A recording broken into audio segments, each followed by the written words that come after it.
Trumpism is McCarthyism with a Twitter account. I lay all of this out to underscore how close we were all to seeing the fall of American democracy. And we will make America great again.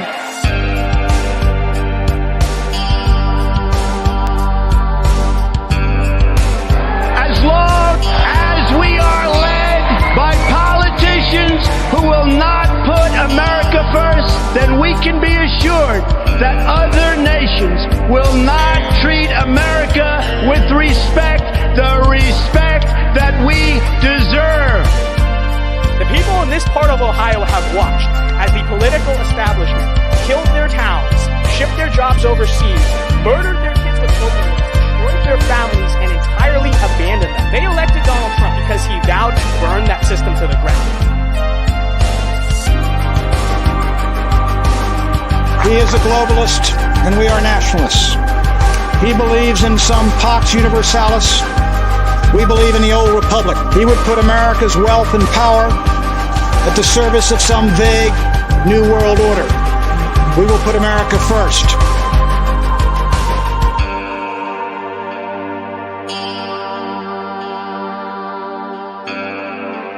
We will not be tyrannized. We will not be demeaned, and we will not be intimidated by bad, evil people. We fear God and God alone, and that's why they're so scared of politically engaged Christians. The fastest growing religious group in the country is the non-religious. That progress is heartening, but the religious pushback is fierce, and the forces of Christian nationalism are well organized. It's about attacking Christianity, because Christianity stands in their way. There really is no return in this country without the return of the faith that made it all possible.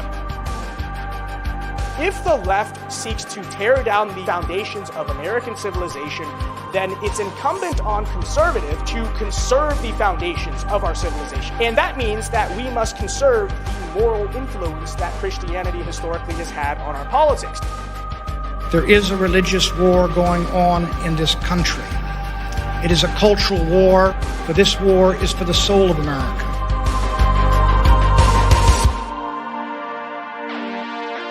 From this day forward, it's going to be only America first. America first.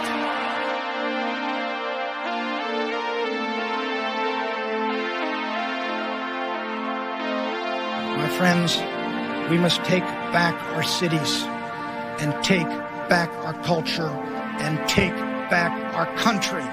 God bless you and God bless America.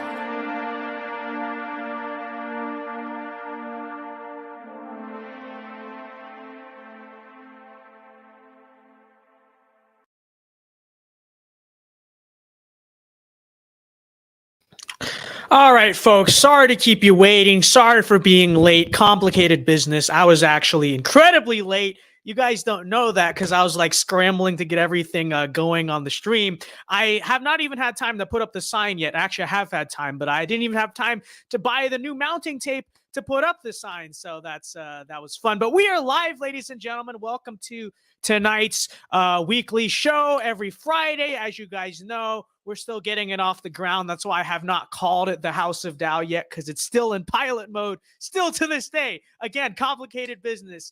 But thank you all for tuning in. Without doxing, if you don't want to like comment, whatever, it's fine. But if you're comfortable, what city and state are you guys watching the show from tonight? Feel free if you want to comment that in the chat. I'll give a few hometowns some shout outs here and there. But yeah, ladies and gentlemen, welcome to tonight's show. So on tonight's show, ladies and gentlemen, Lion Oz says Vince doesn't follow American Virtue. This is from I'm logged in on a different Twitter account, okay, is all I'm going to say. Okay, all right, on tonight's show, ladies and gentlemen, we will be discussing a few different things. It's going to be somewhat of it's going to seem like somewhat more of a drama show than a news show tonight. I promise you that it's all actually relevant. This is not like stupid, pointless, irrelevant drama. This is all very important stuff that has implications for, I think, some greater issues in the movement, etc. So the first thing we will be discussing is the recent sort of American virtue call out of what more or less you could describe as, I'm just going to go out and say it, leftist or borderline just straight up Marxist infiltration of the so-called new right or the populist right, the national conservative. So keep in mind, when we talk about like left-wing infiltration of the conservative movement, usually what we're talking about is like the disaffected liberals, right? The sort of like walk away, oh, I'm a former liberal, but I still hold all these socially liberal beliefs and stuff like that. And these people come to the conservative movement and they claim like, hey, if you want to, and by the way, this is what the neocons did in the 70s and 80s. And now this is what you kind of see happening in the mainstream right here today. We talk about it all the time, right? The disaffected liberals come over, but they're not really comfortable with the conservatism stuff, the social conservatism stuff, the tradition stuff. And so basically you could argue in many ways these people are controlled opposition to push the conservative movement to the left, right, on a lot of issues. Well, that's not actually what we're talking about. We're not actually talking tonight about like the mainstream right being co-opted by social liberalism, because we talk about that all the time, and everyone is kind of aware of that by now, I think, that watches this channel. Now, what we're actually going to be talking about tonight is the hard left infiltration of our sphere, right? The nationalists, the populists, the paleocons, the tradcons, etc., whatever you want to call us, America first, right? That's what we're going to be discussing. Okay, so that's going to be story number one. Story number two, I do want to talk a little bit about, the Queen and stuff like that. Obviously, rest in peace to her. But kind of shift it to talk a little bit about kind of her legacy, how do we properly understand it? But then the main discussion I want to have on that front is actually how Americans should view our relationship to England and English civilization. That's going to be a very important conversation, because I think a lot of conservatives, amidst their 1776 posting, don't really get that, don't really grasp that correctly. And then lastly, I did want to talk a little bit about this kind of a Gavin McInnes situation, give some thoughts there. But anyways, ladies and gentlemen, that beats around the bush. Don't want to talk about that much more. We will start going tonight. But anyways, really quickly, do want to shout out. So they're watching us live tonight from Leesburg, Virginia, the state of Texas, Grand Rapids, Michigan, Yucca Valley, California. And did I already say the Rio Grande Valley? I don't know if I did. And Punta Gorda, Florida. Shout out to you guys. All right, let's get right into this this story here. And so if you guys follow American Virtue on Twitter, and if you don't, be sure to actually go follow them. But anyways, today, I definitely didn't write this myself. Okay. It was our social media manager, of course. Okay. I didn't write this myself, of course, as you guys know. But anyways, the thread goes, the Marxist infiltration of the so-called populist right is happening before your eyes. Here's, his name is, hopefully I'm saying this correctly, Sohrab Amari, I believe is how you say his name. Sohrab Amari and Compact Magazine openly pushing the conservative case for critical theory. Okay, so you take a look at this. He tweets out, rather than pinning our society's problems on critical theorists, the right should use critical theory's insights to interrogate progressive dominance. The article being shared here is the conservative case for critical theory. Okay, critical theory. All right. And if you don't know what critical theory is, you don't really like, well, what is that exactly? It's exactly what you think it is. You think, oh, critical theory, isn't that like critical race theory? Yes, that's exactly what he's saying. Okay. So just to kind of give the context here, critical theory is sort of the logical precursor to critical race theory, which is kind of the new left-wing fad of today. But critical theory is a central tenet of cultural Marxism, right? So following World War II, the Frankfurt School came over to the United States from Germany, and this was a school of communists, right? They obviously came up with this sort of concept of cultural Marxism. Hey, the best way to perpetuate Marxism is not necessarily so much by direct means, but by a kind of long, drawn-out march through the institutions, through the culture, right, et cetera, et cetera. Well, critical theory was, so actually let's work backwards. So essentially, what is critical race theory? Critical race theory is this sort of Marxist idea that every like problem and inequality and issue we see in society, right, is not due to, individual bubble issues or whatever. It can all be traced back to and all be blamed on the racial oppression of white people oppressing everything else, right? That's sort of the concept of critical race theory at its basis, right? The idea that every racial disparity we see in society can be understood through the lens of like that historic original oppression. Well, critical theory essentially is the same thing, except it's kind of like the older form of Marxism, right? It doesn't focus directly all the way on race. It's more the idea of like, oh, the working class, the working man, the proletariat being oppressed by the rich, the bourgeoisie, whatever. But long story short, that's what critical theory is. And so if you're thinking to yourself, is he basically saying the conservative case for like critical race theory without the race? Yes, that's exactly what he's saying. Okay, so just to be clear, that is exactly what this guy is going out here and saying. Now, who is Sohrab Amari? I'm going to butcher that name all night. I'm sorry, but it's true. Who is Sohrab Amari in Compact Magazine? Like what is that? Well, long story short, again, we're not talking about some like purportedly moderate group, like center right group. We're not even talking about like kind of like normie mainstream conservatism. We're talking about a publication that basically you would think is within our sphere, right? This isn't sort of like the right-wing populist nationalist sphere or whatever, right? It says, just to describe to you, your home for journalism that challenges the ruling class. Become a member today. They're headquartered out of New York City, which I think tells you a lot. But still, regardless, right? So these are like the populists, the America Firsters or whatever. And here you have them out here, and American Virtue had to call this out, openly calling for the conservative case for what is, again, a core tenet of cultural Marxism. Okay. So what's the motive here? Like, what's going on here? Like, what's the deal with this stuff in this situation? Okay. Well, we continue. So, basically explaining what critical theory is. I already did this, but you may be asking yourself, where does this come from? Like, why are they posting these stupid articles, right? Maybe they're just dumb. They're just ignorant. I know sometimes we want to be so contrarian to the conservative establishment. Maybe we just say stupid things. I think it's a little deeper than that. I think it's a little bit more suspicious and I can't think of the word I'm looking for right now. But you take a look here, right? What's their motive? Well, let's see. Let's figure out what exactly is going on here. Well, in 2010.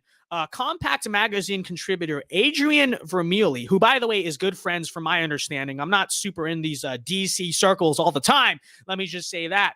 But from my understanding, is very good friends with Sohrab, however you say his name, etc. Big guy at Compact Magazine, again, co-authored a paper with a far leftist advocating for the infiltration of groups that produce conspiracy theories. Now he and his allies are rallying conservatives behind Marxist ideas from within. Odd. Okay, so, by the way, I forgot to say this. I was going to say this at the beginning. I forgot to say this. Let me just say right now, we are kind of challenging what are perceived to be, at least quote unquote, somewhat powerful people within Washington, D.C., specifically within the national conservative sphere. Okay, so let me just say first and foremost, I am not suicidal. Okay, none of the members of American Virtue are suicidal. Just gonna put that out. Okay, just it's tongue in cheek, I know, but unironically, these people, do operate in D.C. with some degree of power. We're kind of challenging people that, many would say is not smart or wise for us to challenge. I'm gonna just put that out there and say that, okay, right now. But anyways, so this guy Adrian Vermeule, he co-authored a paper with a far leftist, right? He co-authored this paper with Mark Estreen, who is a far left activist, and basically the central argument of this paper was that, here you go. Our main policy claim here is that government should engage in cognitive infiltration of groups that produce conspiracy theories. Okay? Adrian Vermeule, by the way, now a big conservative, quote unquote, a big Catholic, a big national conservative writer at National Populist, whatever magazine, Compact Magazine. Okay. Well, in 2010, this guy went out here and wrote a whole paper about how the right way to do it, the right way to, neuter conspiracy theory groups, neuter certain groups, is through the cognitive infiltration of those things, of those places. Okay. So summing up here, because most of the article is behind a paywall, but summing up here, right? The central argument of Remuli's paper was that the way to prevent new ideas and movements from taking root is to infiltrate and subvert them from within. Basically, in the context of that article, that was more or less what he was saying to do, right? He was saying the way to neuter and kind of destroy groups is not really to use institutional power all the way to just destroy them immediately. The best thing to do is you infiltrate, you subvert from within. Very interesting. Now Vermeulen has joined the conservative movement, okay? And all these people have joined the conservative movement while spreading odd, peculiar, and downright detrimental ideas. That's very interesting, isn't it? That's very interesting. And of course, we understand this, right? What is kind of the core approach and philosophy behind cultural Marxism? It is exactly that. It's this idea that, hey, where we currently stand, we're not going to be able to do this direct revolution. Instead, the right way to ultimately implement Marxism is to march through the institutions and to infiltrate them and to subvert them, to take root and to sort of spread these ideas in mainstream society, right? That's what the cultural Marxists do. Spread these ideas in mainstream society that ultimately degrade and bring down the tradition of American society, in favor of things that would kind of lead the general public to get closer and closer to a Marxist state of being, right? That explains why, like, cultural Marxism is a core driving factor behind feminism and Black nationalism and sexual liberation and all of these things, right? This is the approach. You take root of things, you march through things, you infiltrate them, you subvert him, in his own words, okay? And let me just say, within the American right, we have seen this exact story before, right? We've seen it before. We've seen it, and what were they called? They were called neoconservatives, neocons. Does that sound familiar? I mean, we've talked about this before, but the neocons, quote unquote, as a coalition, according to them publicly, they came from a group of disaffected liberals. But when you look at Irving Kristol himself, Irving Kristol, of course, being the father, as it sounds, of course, the father of Bill Kristol, Irving Kristol, by his own admission, used to be a communist. More specifically, he was a Trotskyist. And later in his life, he had this kind of rather strange and peculiar ideological transformation where all of a sudden he was no longer a communist. And now he invented this new thing called neoconservatism. And of course, what has neoconservatism done to the conservative movement? They came over during the 70s and 80s under the tent of the Reagan Revolution, right? They came into the conservative movement. They came into the Republican Party. They really weren't that big in numbers, right? They didn't really have a lot of popular support. Irving Kristol was never really some nationally renowned Republican figure or politician or anything. But what they did do and what they were very good at and what they really focused on was gaining institutional power within the Republican Party, within the conservative movement, to the point where they basically controlled the GOP for decades to come just by infiltrating and subverting, right? They controlled basically half of the Reagan administration by the end.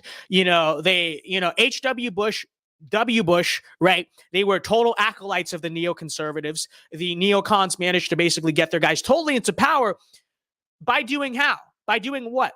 By infiltrating DC, by infiltrating the conservative spheres or whatever within that world, to subvert them, to take control of them, and to ultimately do what?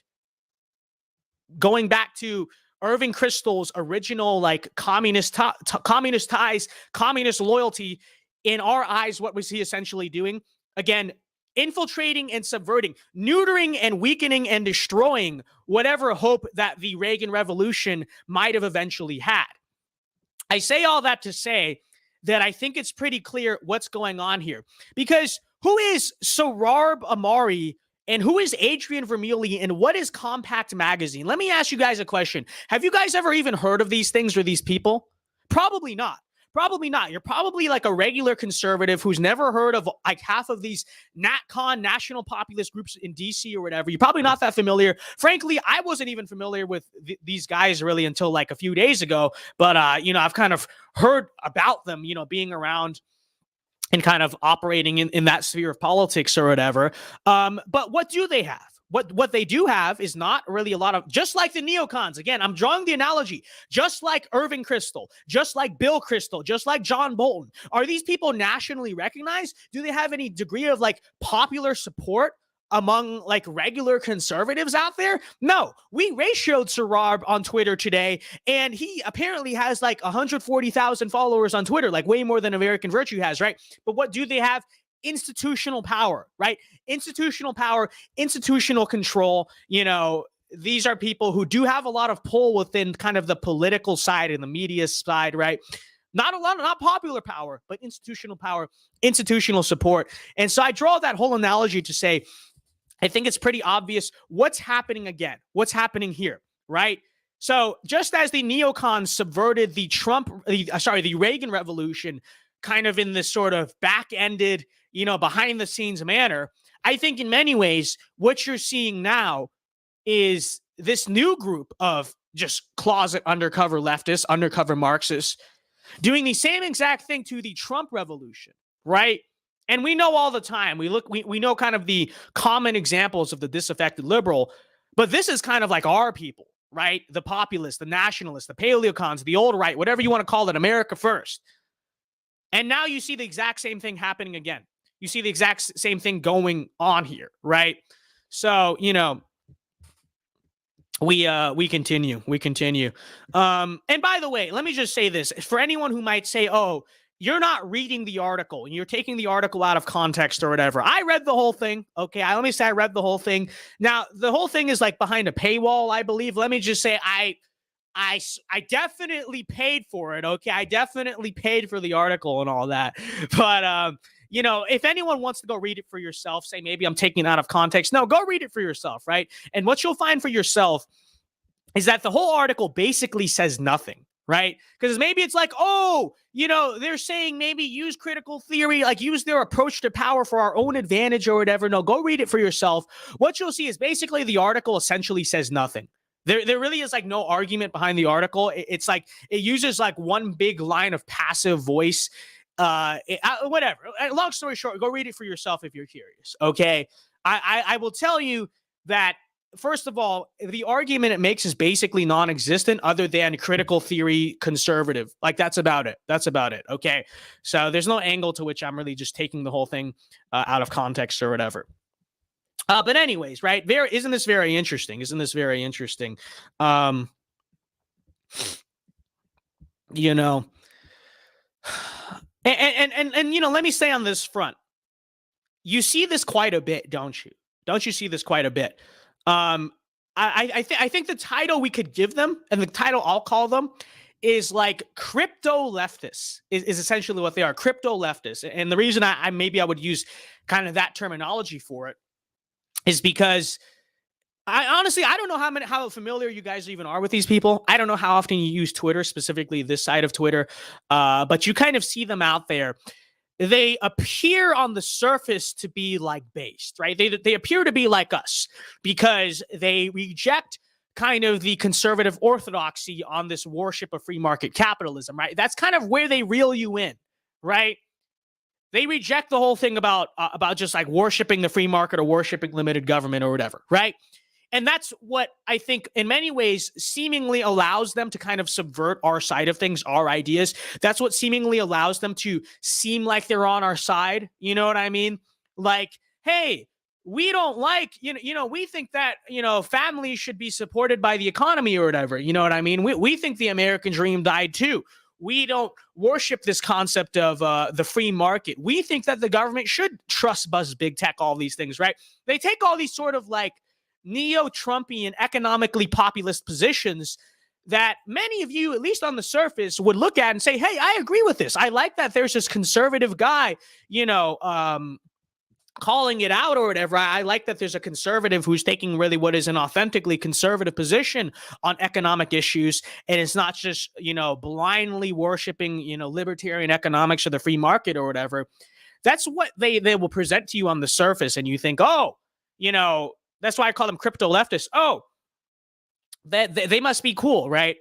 But the truth is, as cheesy as it sounds, and I really hate to use the same terminology as like the libertarians and the mainstream conservatives who would throw out the same criticism of them. But the truth of the matter really is they are closet socialists. That's just the truth. They're closet socialists, closet communists, closet Marxists. Okay. I mean, that's the reality of the situation. And what you'll essentially see is that these people will take like economically populist positions you agree with.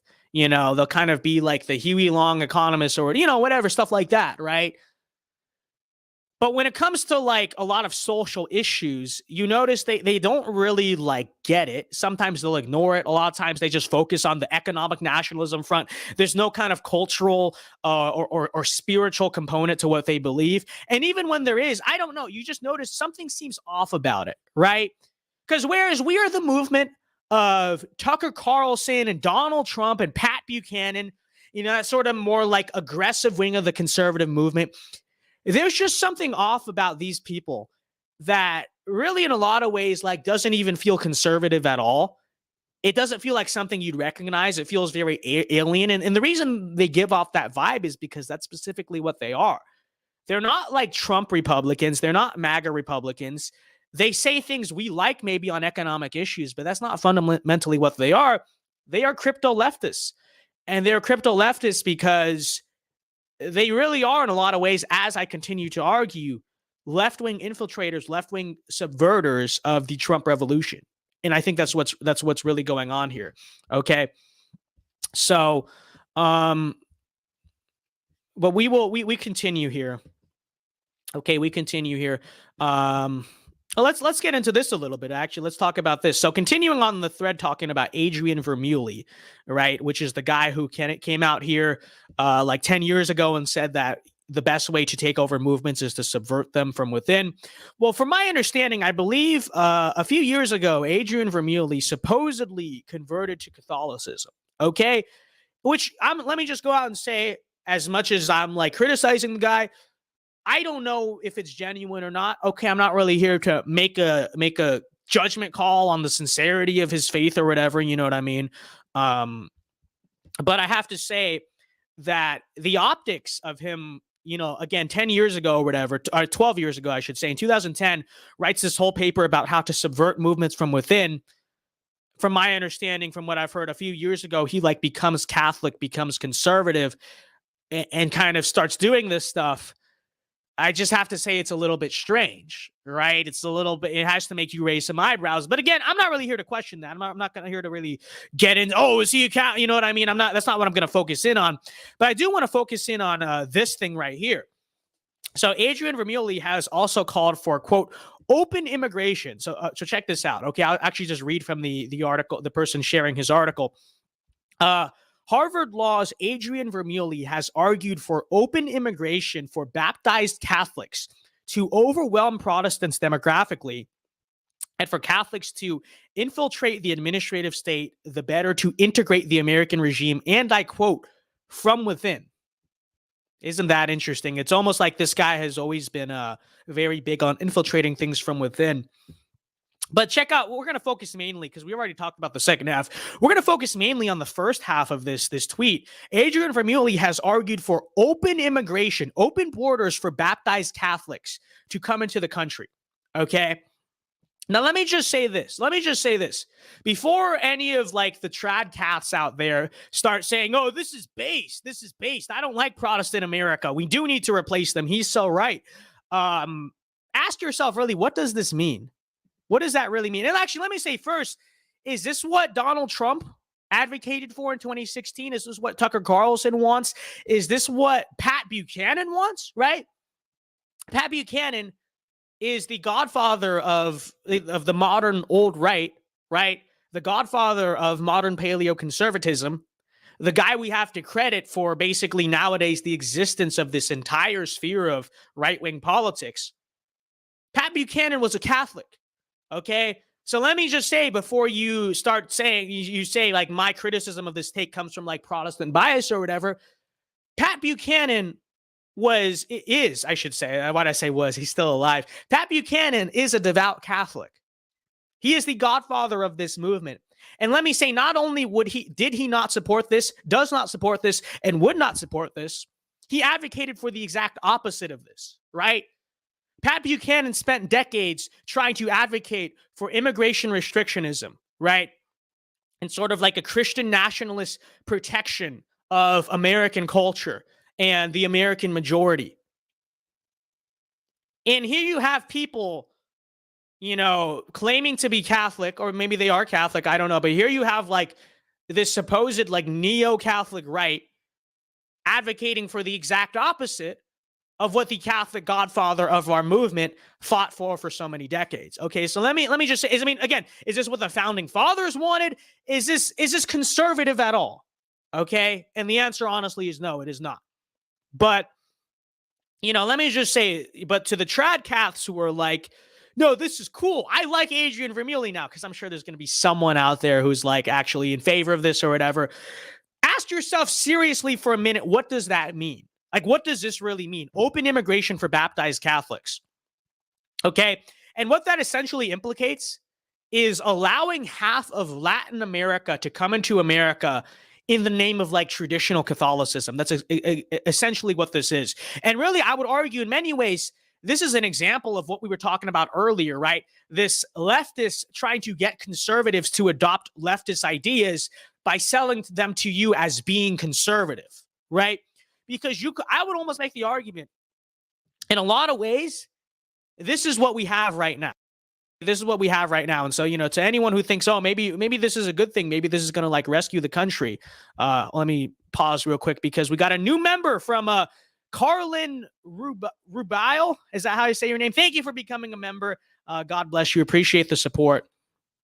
But it is exactly. This is just a different aesthetic for it. Thank you for becoming a member, though. Ask yourself this question. In terms of raw numbers, what's like the most Catholic part of the world in 2022? You could say it's like Europe. I don't know the exact numbers, but kind of Catholicism is declining, and Christian faith in general is declining in Spain, in France, right? In all the historically Catholic countries. You could definitely say Poland and Hungary. I'll give you credit for that. But even in terms of raw numbers, where do most like probably baptized Catholics nowadays reside in terms of just numbers of potential immigrants? It's south of the border. It's Latin America, right? It's Mexico. It's Central America, South America. Okay. That's like kind of the dominant and most like growing Catholic sphere of the world. Hey, is that a coincidence? We have a border crisis where right now? At the southern border, right? You see what's going on? In many ways, we already do have open immigration of baptized Catholics. Not directly, not formally. But I guarantee you, just because, I don't have the numbers on this again, but when you just think about Mexican culture, Central American culture, Latin American culture in general, I virtually guarantee you the vast majority of the migrants currently coming over the border right now are baptized Catholics as babies, right? Because that's just like Hispanic culture, right? Again, I'm just pointing that out. So we've had this border crisis. We've had this huge wave of Latin American migration for the last few decades. Majority of them are baptized Catholics, Adrian Vermeulen, right? Because that's Hispanic culture, right? They're very Hispanic. I mean, not very Hispanic, very Catholic part of the world. Very, very Catholic, right? Is America better off because of that? Have we been we have been importing baptized Catholics en masse, okay? Ironic use of the word, right? And I grew up in Los Angeles, okay? Let's not forget that. I grew up in LA, okay? And I can just tell you that's not a paradise of traditional conservative values, okay? That's not a shining emblem of how we rescue America, okay? Let me just say that, And you look at the border crisis, you look at everything that's going on here, it's just very obvious. You're literally at the moment are importing a bunch of baptized Catholics.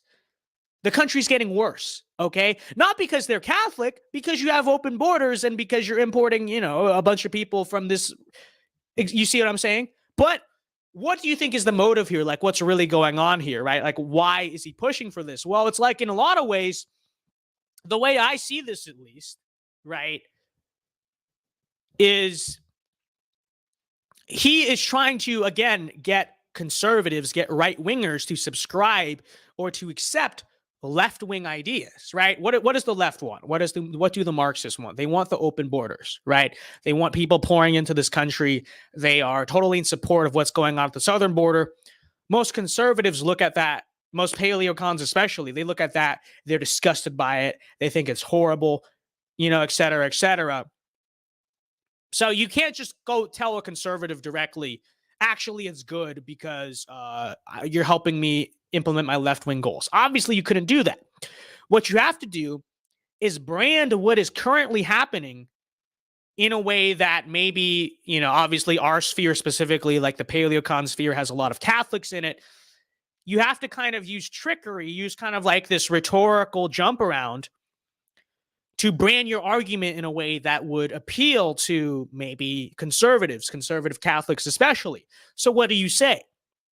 What do you say? You give this whole, integralist take of how, well, hey, Catholics, hey, trad cats, do you want to take over America? Number one. And then number two, do you want to like fix America and make it like this traditional Catholic paradise?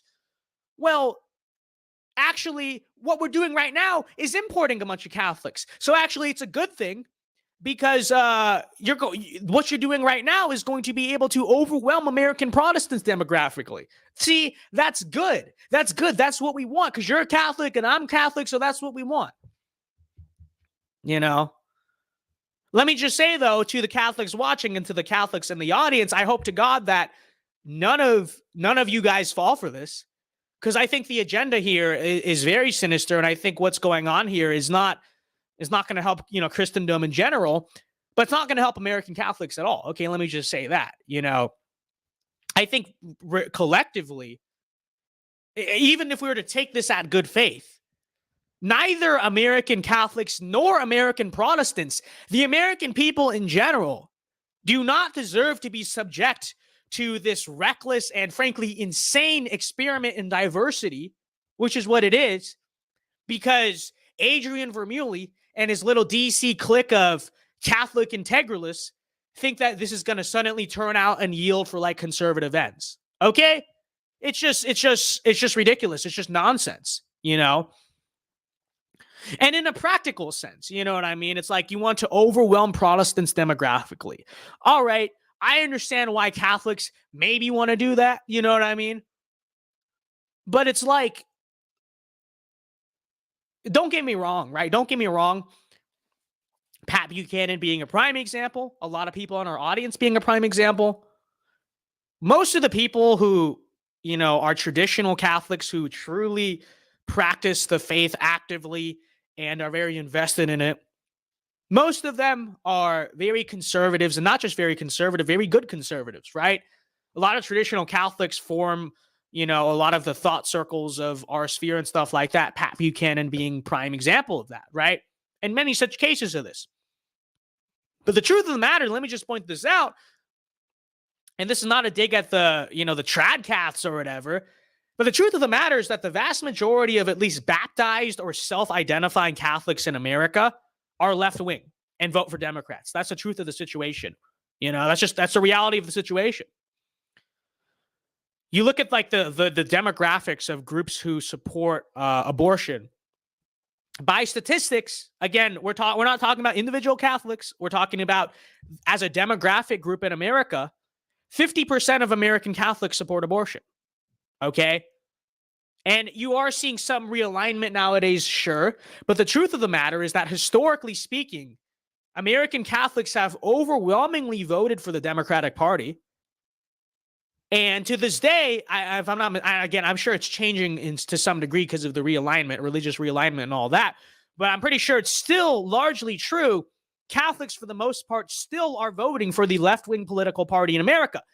The truth of the situation, okay, and as you can complain about it, you can argue with me, but just the pure objective truth of the situation is that Protestants, specifically mostly evangelical Protestants, are the majority of Republican conservative voters in America. Okay? So what it really means to overwhelm Protestants demographically, okay, maybe some Catholics might look at that and see it as a good thing. let me just say what that really is going to translate to is a way more left-wing country. Because you're not just overwhelming the Protestants that you think are like heretics or apostate or whatever. Okay, I know that's what you believe. But practically speaking, right, what you're really doing is overwhelming conservatives demographically, right? You basically are ushering in the same exact demographic change that the Democratic Party wants to do to take mass political control. That's by numbers. Again, we're not talking about individuals. By numbers, that's exactly what you'd be doing. And you may say, well, but still, no, but they're baptized Catholics. But still, it's like, what does that even mean? You know, because most people who are like ethnically Catholic are baptized as babies, you know, Italian. If you go to an Italian neighborhood, for instance, in the Northeast, who, by the way, by statistics, you know, overwhelmingly Democrats. But if you go to an Italian neighborhood in the Northeast, ask how many of them are baptized Catholic. I virtually can tell you all of them, even if they never go to mass, even if they're not involved at all of them are baptized Catholic. Okay. And I think the same is true largely of like these Central American migrants and all this stuff. Okay. So really, just because they're baptized Catholic, I really don't think that means anything. But again, what is the motive here and what is this going to produce? Is this going to produce something that's good for conservative Catholics or conservative Protestants? No. Ultimately, what this policy that Mr. Adrian Vermeulen, again, supposed like Catholic national conservative, is trying to get conservatives to get behind is not going to be good for Catholics. It's not going to be good for Protestants. It's not going to be good for conservatives. It's not going to be good for America in general. Okay? But what do? They sell these ideas to you under the guise of traditional Catholicism. You know, and I think that's the that's the motives here, right? That's the motive. That's what they're trying to get to happen here, right? I think we could I think we can see what's going on here, but it's interesting, you know.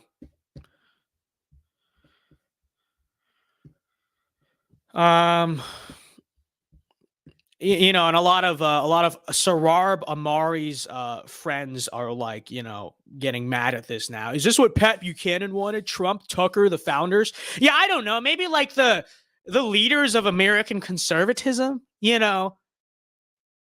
Maybe like the reason you have a movement at all right now. But again, why is this guy laughing at him? Because he doesn't support any of these things, right? He's against Buchanan. He's against Trumpism. He's against Tucker. He's against the founders. He's against America itself. Hence why he thinks it's a perfectly good idea to literally, in their own words, demographically overwhelm the vast majority of the conservative base in America, you know, but with the populist wonder tweens attacking Amari and Vermeulen. Yeah. Okay. You know, this person mocking us, is this what Pat Buchanan dreamt of? I ask you. You know, it's like, okay. So you don't like Buchanan, you don't like Trump, you don't like Tucker, you don't like the founders. Like, where's the conservatism in these people? Like who do they look up to? Who are they like behind? I don't understand. You know, like. And again, I would argue they have no loyalty to anything. I don't even think they have a very sincere loyalty to their Catholic Church or whatever. Again, I'm not here to really judge that or assert that for sure. But it's just like, you know, what's going on here? A higher percentage of white Protestants support abortion than white Catholics. Well, that's true if you count in like all denominations. But white evangelicals, specifically like Baptists, it's only like 20 to 30%. So that's what I'm talking about. You know. So, anyways, I tweeted this out too. I said, hold on. Yeah, here it is. I said, I guess the new right is now perfectly fine with importing half of Latin America so long as they're baptized Catholic, since most of them are. Hey, Adrian, I grew up in Los Angeles. It's not the trad paradise you think it is. So, Yeah, it's true. But we continue in this thread here. So they finish by saying most paleocons know that neoconservatism, and we talked about this before on the stream, originates from former communist Irving Kristol and his coalition of disaffected liberals who subverted the Reagan Revolution. But are they aware of the subversion from within happening before our eyes? Here's the truth. Paleoconservatism is being infiltrated by Marxists. The new subverters grift off platitudes of populism, nationalism, and even Catholicism. True. But like the neocons, their goal is to neuter and destroy our movement from within for the cause of Marxism. And so I said this, or American Virtue, said this. Yes, the neocons have failed. Yes, conservatives are looking for new answers to our problems in regards to the utilization of power, law, and cultural and economic questions, which again, all these sort of people present things that maybe are parallel or different or alternative, you know. Sometimes they'll say things that are better, seem better than the mainstream right or whatever. But this den of crypto leftists is not who we should rely on to lead us into the post-liberal era. It is true. It is very true. So,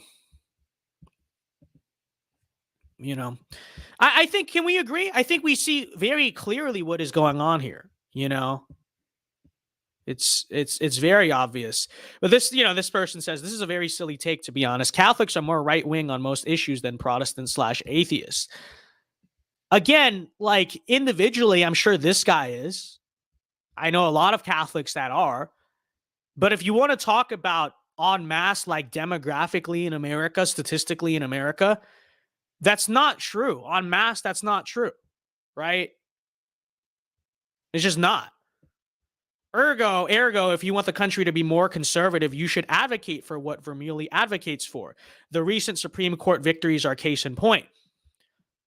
I don't like, and even like this, I don't think this is very accurate. I don't think this is very honest. You know, yeah, Catholics helped, right? Obviously, and a lot of the Supreme Court justices who overturned Roe are Catholic, and obviously, a lot of Catholics are part of the pro-life movement.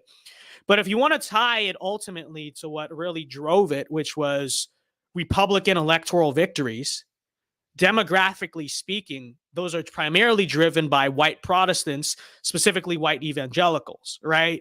That's kind of like the driving base behind the GOP electorally.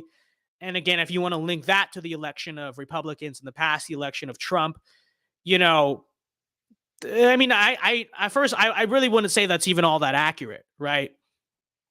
But even if you like want to make that case, how is that a justification for importing half of Latin America? I don't understand it. You know, is that smart? But then it says, you know, I keep hearing right wingers advocate for more executive power. Well, if there are more Catholics, the influence of the Pope can increase, and executive power, which mimics papacy, will be more tolerated.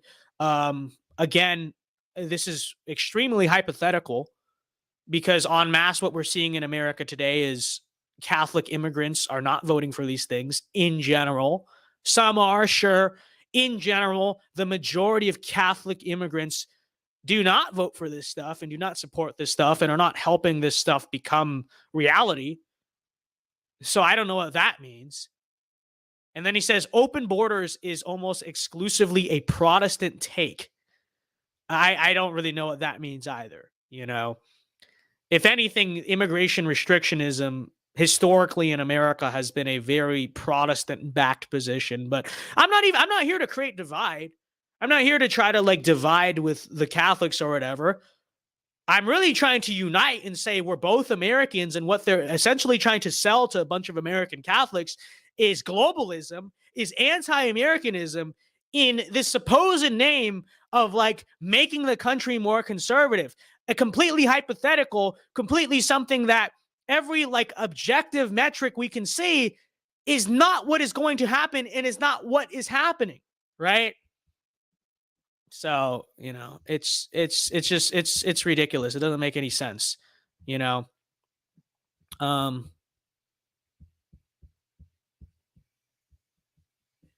So okay, that's this story here again. To reiterate, you know, and it's very funny because, you know, people will always say that they think, American virtue is populist Inca or whatever, No, let's just make it clear, okay? This is populist Inc. And let's make it clear that we are vocally against these people. We're vocally against not every national conservative in DC or whatever, but we are vocally against this little clique of people. They are crypto leftists. And what they're essentially doing is using this bully pulpit of national populism or whatever to outright advocate for things that are not conservative, that are openly and outrightly Marxist, right? And it's true. And I think, you really need to be aware of these people because, if I'm going to be honest, I think a lot of young kids who want to take the serious route, right? Who don't want to who share our ideas, right? And by the way, I think this maybe applies more to my audience than other audiences, but it's people who share our ideas, but they want to take the serious route, right? They don't want to just post on the internet and make internet stuff all day. They want to actually get involved in politics on this stuff. They want to get involved in this stuff, maybe go to DC, if not just go into the political world, the political sphere, and maybe get involved with certain groups and certain actors that, seem like they're on our side, right? They seem like they're on the nationalist populist side or whatever, right? I think kids like that need to be very wary of stuff like this, right? And ideas like this and things like this. Because I think in many ways, kind of what you see from these people is they will, again, reel you in because they don't seem like the normies, quote unquote, right? They seem like our people, our liaisons in DC. They're spreading our ideas. Hey, they said that the American dream should be preserved. Hey, they said that, we should go after big tech and not make these excuses about it regarding, power and all that stuff, right? But really, what these people are, they're not on your side. I would almost make the argument. I do make the argument. I honestly think your average MAGA boomer Republican has far more in common with you, right? Average, America First Zoomer or whatever has far more in common with you than you have in common with someone like this who, is literally a leftist, but they use the title or the brand of being this traditional Catholic to, again, kind of LARP and kind of co-opt, It's very true. So yeah, just beware of this stuff. It's very sad, and it's maybe if you wonder why our movement seems despite Donald Trump and despite everything else, and by the way, this is kind of what American virtue is there to do, and what a lot of good groups out there are there to do. But I think part of the reason why it feels like we have so little political clout outside of Trump and Tucker is because the groups that you think are doing, our movement, our cause, furthering that in DC and whatnot, the ones with the institutional power, this is what they're up to. The conservative case for critical theory, the conservative case for the Catholic case for open borders, right? So, I'd say be very wary of that. But, anyways, okay, that wraps up this story. I want to go on to the next story. That spent 50 minutes. Wow. Very interesting topic, though. I think a very relevant topic we need to discuss because it's very subversive. Okay. Look at this person. It's very telling how anytime someone suggests the right get an actual serious intellectual or cultural foundation, all you same new right grifters come out of the woodwork to shut. Oh, really? Are serious intellectual or, by the way, this is all Sohrab's people. He just tells them to go, comment, hate on this or whatever. Anytime we get an actual serious intellectual cultural foundation, all you new right grifters come out of the woodwork desperately scrambling to shut it down. Really? So what is that serious intellectual or cultural foundation? It's not the Bible. It's not Christianity. It's not Edmund Burke and Burkean conservatism and everything that was born out of the counter Enlightenment. It's not decades of American conservative old right thinkers like Pat Buchanan and Sam Francis and Russell Kirk and Paul Gottfried and all these people, right?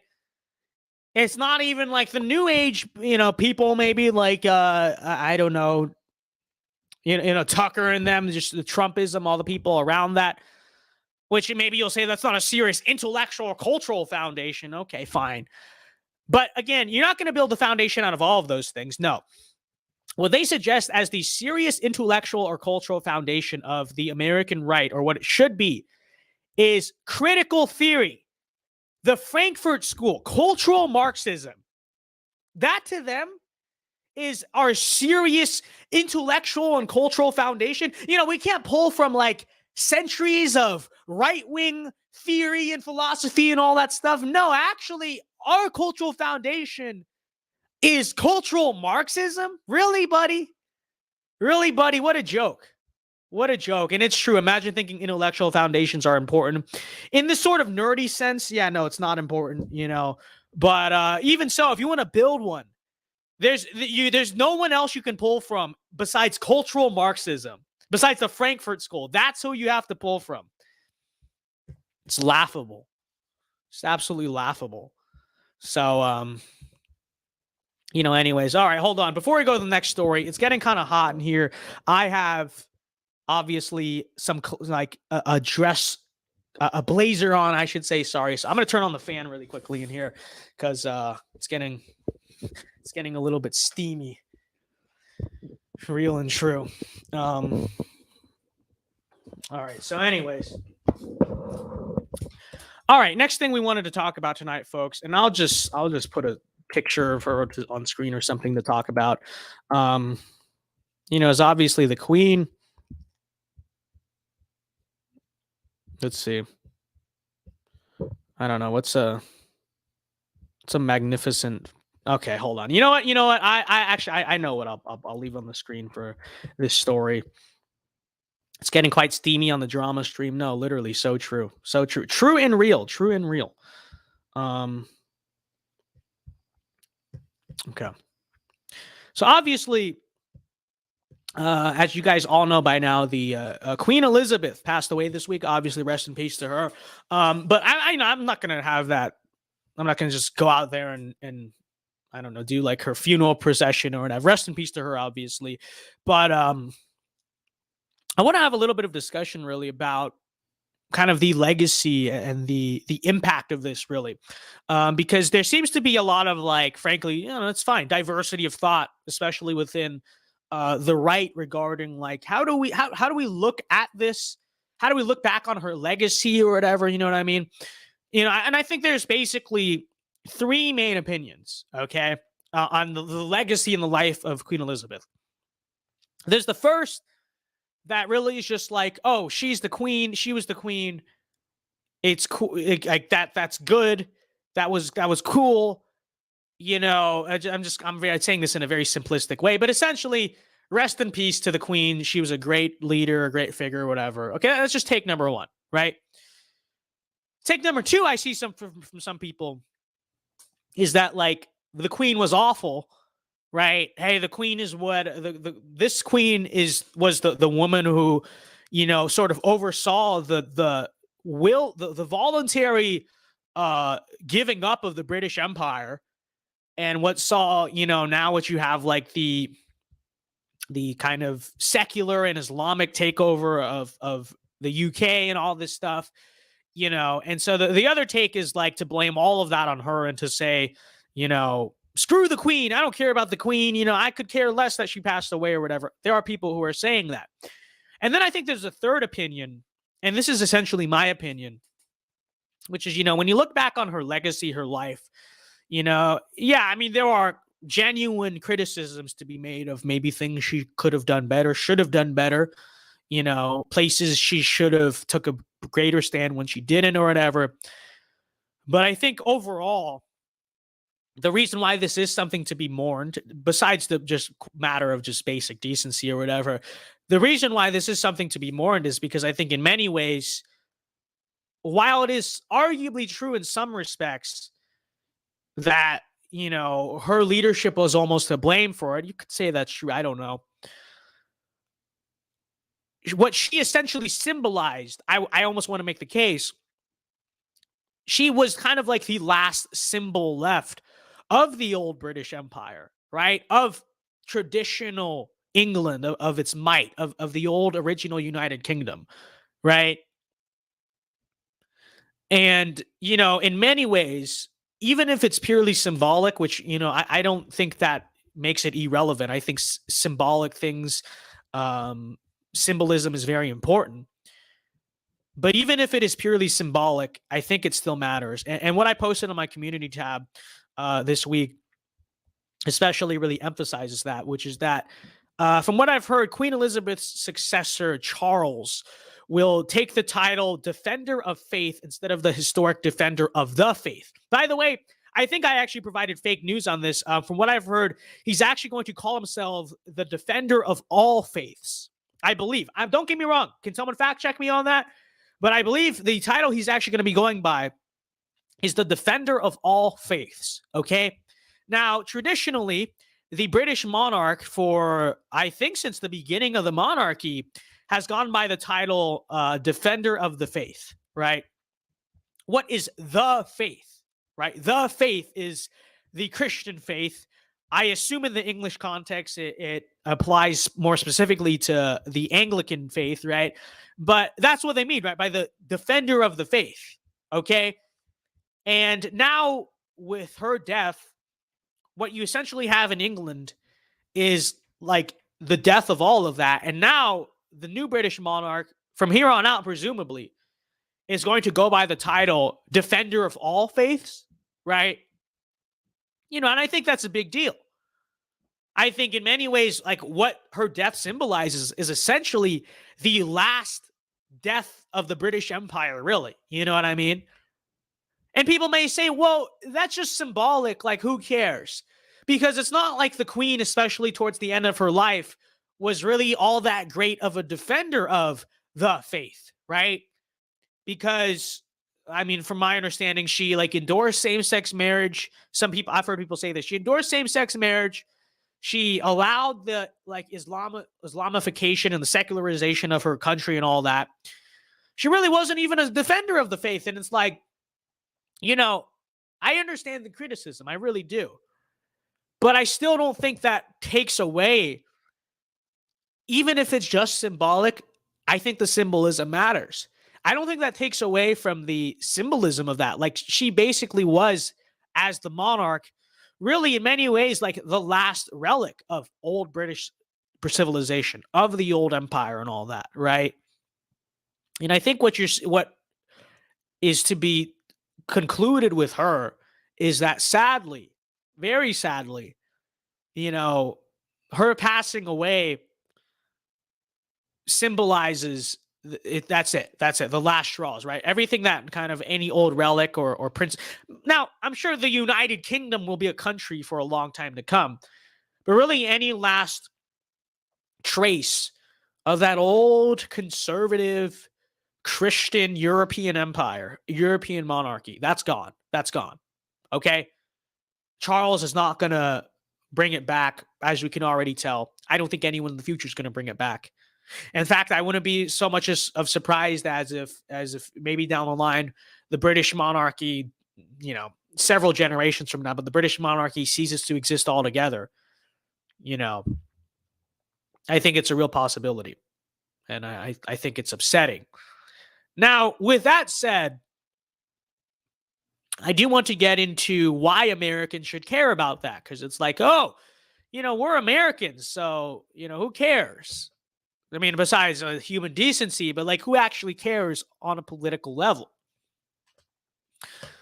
And, that kind of thinking draws in large part to this whole common conservative sentiment of just, 1776. Hey, we rebelled against the monarchs in like hundreds of years ago. So that we didn't have to care about them anymore. Who cares about the British monarch? You know, we hate the monarch. We hate the king, this and that. 1776 patriotism, you know. And in many ways, this very, very, very, very common sentiment among, you know, just the conservative base is a driving factor for a lot of this apathy towards, you know, the what happens to the British monarchy. And many people are like outright rooting for it to collapse, right? I've seen conservatives outright say, yes, now it's time for them to become a republic. Finally, you know, who cares about the monarchy? Monarchy evil. Kings are bad. Kings are evil. We're a democracy. Not a very conservative thing to say, by the way. But so with that said, I think I will say this. Now is a good time in this context, this situation. Now is a good time to remind conservatives, okay? Because there's a totally liberal interpretation of the revolution that, by the way, you are aiding and you are fueling by speaking like this. No. Now is a good time to remind conservatives that America, the American Republic, United States civilization, it is an extension. It is, well, I will say this. American civilization was born out of English civilization. And in many ways, American civilization is an extension of English civilization. Okay? And I already know. I already like what the 1776 Patriots going to say. How dare you, redcoat, loyalists? Don't you know we fought the... Yes, we did fight a revolution. But I think it's important to understand what the revolution really was about and what the revolution wasn't. Okay. And what the and, you know, don't get me wrong. There are multiple ways to interpret the revolution and look at the revolution. Christopher Laurie for 10. Hold on, let's pause real quick for super chat. Christopher for 10. Thank you very much. He says, honestly, since the world wars, the traditions of European Christian monarchy have been in decline. The Queen was truly the last. Now we have cringe democracy. Yeah, it's just true. It's true. You know, when we've talked about that before, all the time. World War I brought down the German monarchy, never came back, obviously, right? And really, though, even like in England, the power of the British monarchy was diminished, and in post-war, everything you saw. And, you know, it's true. This is very true. And let me just say, the death of European monarchies, as we're about to explain and why we're about to explain that, is not something that conservatives should be celebrating. Okay, in America. And spare me your 1776 talk, because it's so shallow-minded. You don't understand what you're really saying, okay? Because what the death of the traditional European monarchies in Europe symbolizes is the death of traditional conservative European civilization, okay? And that is not something to look across the pond and celebrate. Okay, that is bad. And that is something that, as you will kind of see and as we will explain, is very intertwined with the destiny of America itself, right? And so we will talk about that. But thank you very much for the 10. And we got this guy, 627 for the 5. Thank you very much. He says, Kim Klasick is speaking at a local Republican Lincoln Day dinner. What do I do? Well, that's up to you what you want to do. I mean, you know, Lincoln Day dinner, that sounds expensive. Is it a fundraiser? Because if it's a fundraiser, you know, I don't think it's really worth your money to, you know, pay a bunch of money to get into this fundraiser to do what? To ask her a question that's going to like dunk on her or whatever. So I don't know. What I would say, if it's free or relatively cheap, I don't know, go there and try to ask her, you know, your question maybe that you have about her, right? Hey, explain this, explain that, whatever, you know. But I think if it's an expensive fundraiser, I would say just don't go. Just don't go. Because in many ways, you're giving money to the group, validating her. You're giving her and the group doing the fundraiser more legitimacy, right? By paying and all that. If anything, you should send the message by not going and them having like a struggle, you know, in terms of being able to sell tickets, hopefully, ideally, because, you know, she has no support and no one wants to see her, right? So that's kind of my take on that. Okay. But anyways, continuing on what we were saying. What were we talking about? Oh, yes. It is long past time that, we properly understand what 1776 was about. And what 1776 was not about was a fundamental rebellion against English civilization. Okay? And look, to the grunt, I can already, you have your grunt style t-shirt on and you're like, yes, it was. Screw the king. But no, you're wrong. You're actually wrong. And what you're fundamentally saying is fundamentally liberal, not conservative. Okay? What the American Revolution most basically was, and the way conservatives should understand it, was a conservative effort ultimately to restore the ancient liberties, and really in many ways return to a prior state of being born out of English civilization. Okay. That's what it was. All right. Now the revolution had to be fought because, the kind of monarchical rule, and this part I would agree with, the monarchical rule of, the British king all the way across the seas, it just wasn't working, right?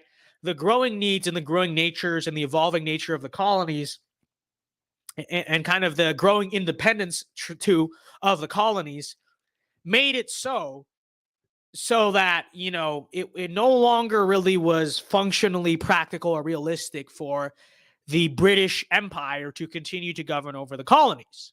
Okay, that part is true. But I think it's important that conservatives understand that the American Revolution more so was a practical extension of that rather than some completely idealistic rebellion against everything that English civilization and Anglo-Saxon civilization built in America. Okay? And I actually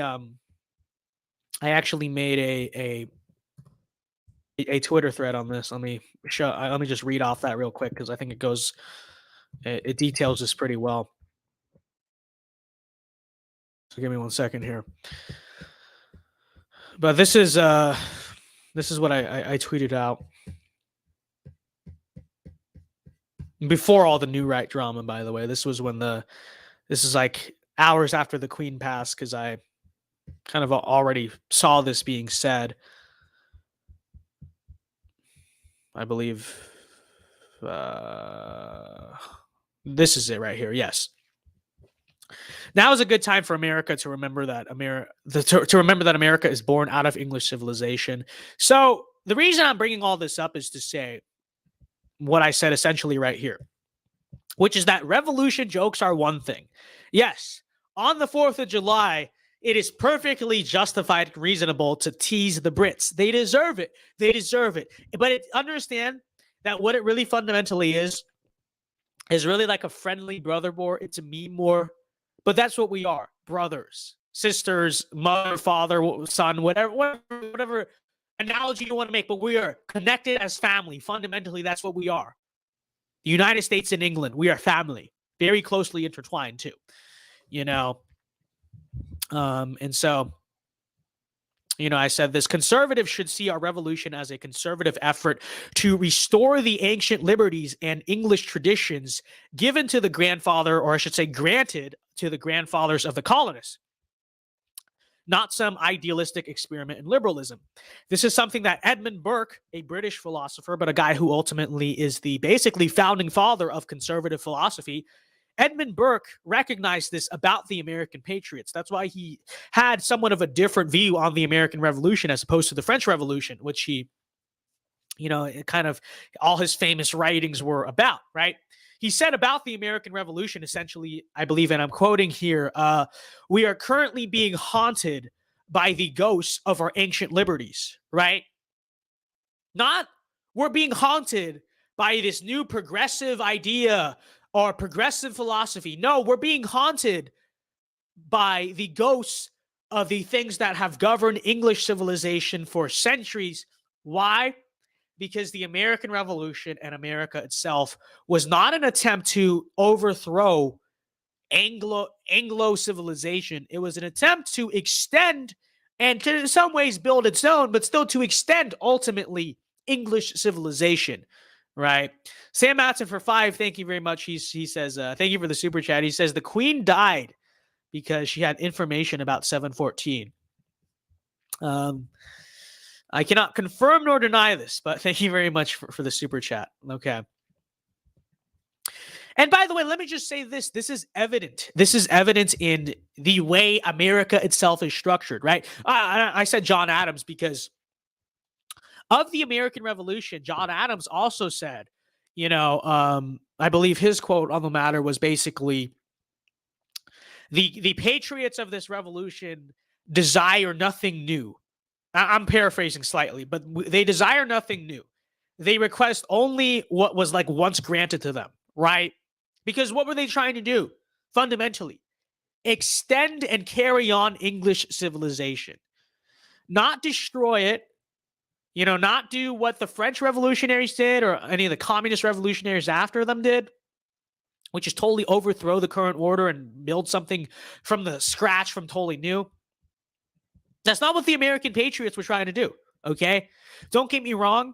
There are more liberal founding fathers out there. Thomas Paine, Thomas Jefferson. Yes, we know. We've read the same Declaration of Independence as you. But it's important to understand that was the liberal faction of the founders. Conservatives, understandably because they're conservative, should identify with the more conservative aspects of the revolution. And that's fundamentally what, is driven here. But then to continue that point, I said further here, because of this, our destinies are largely intertwined. It's not an accident that our civilization seem to face the same problems at the same time. Tease Britain on July 4th, root for them to fix their mess on every other day of the year.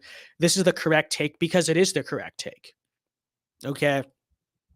And if you're such a fan, let me just say this. If you're such a fan of the Constitution and the Republic and all that stuff, where do you think it comes from? People are going to accuse me of being a Tory, a loyalist, a Brit. No, we're being an honest American conservative. Where does all that stuff come from? The very slogan, no taxation without representation. Do you know where that comes from? The colonists didn't make it up. It comes from the days of the Magna Carta. Okay, the Magna Carta, I should say. Right? The whole precedent for the Magna Carta is the precedent for the Revolution too, was basically, the Anglo-Saxons in ancient Britain, I shouldn't say ancient, but like Middle Ages Britain, wanting representation for their taxation. That's where the phrase comes from. The revolutionaries did not invent a new slogan. They took something that their ancestors fought for and said, we're fighting for this again. Point number 1 to be understood. Point number 2 is the very structure of our government itself. You say, well, we don't have a monarchy, therefore it was revolutionary, therefore it was liberal. And I'll address that point in a second.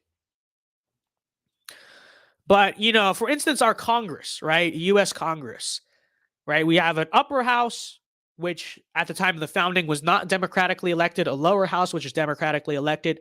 Where do you think that comes from? What is that structured off of? It's structured off the British Parliament. The very British Parliament that supposedly the revolution was fought to, the very governmental system we have is structured off of that, right? Now you may say, but we don't have a monarch. But we do have an executive. We do have an executive that has very similar power to a monarch, to the British monarch, right? At least very similar power back then. Sure, it wasn't absolute, but neither was the power of the British monarch back in the day, right? But we do have an executive. But you may say, oh, because we don't have a monarch, therefore we're totally anti-British or whatever. But, while that maybe is true, I think a lot of ways that's true because, like, America never really had, like, a royal family, right? But in a lot of ways, I'd also argue, maybe to an extent, we kind of do. It's just not directly a monarchy, because what were the founding fathers? The founding fathers, I know we like to say they were farmers. They were farmers, but they were very wealthy and powerful farmers, right? They were the aristocrats, basically.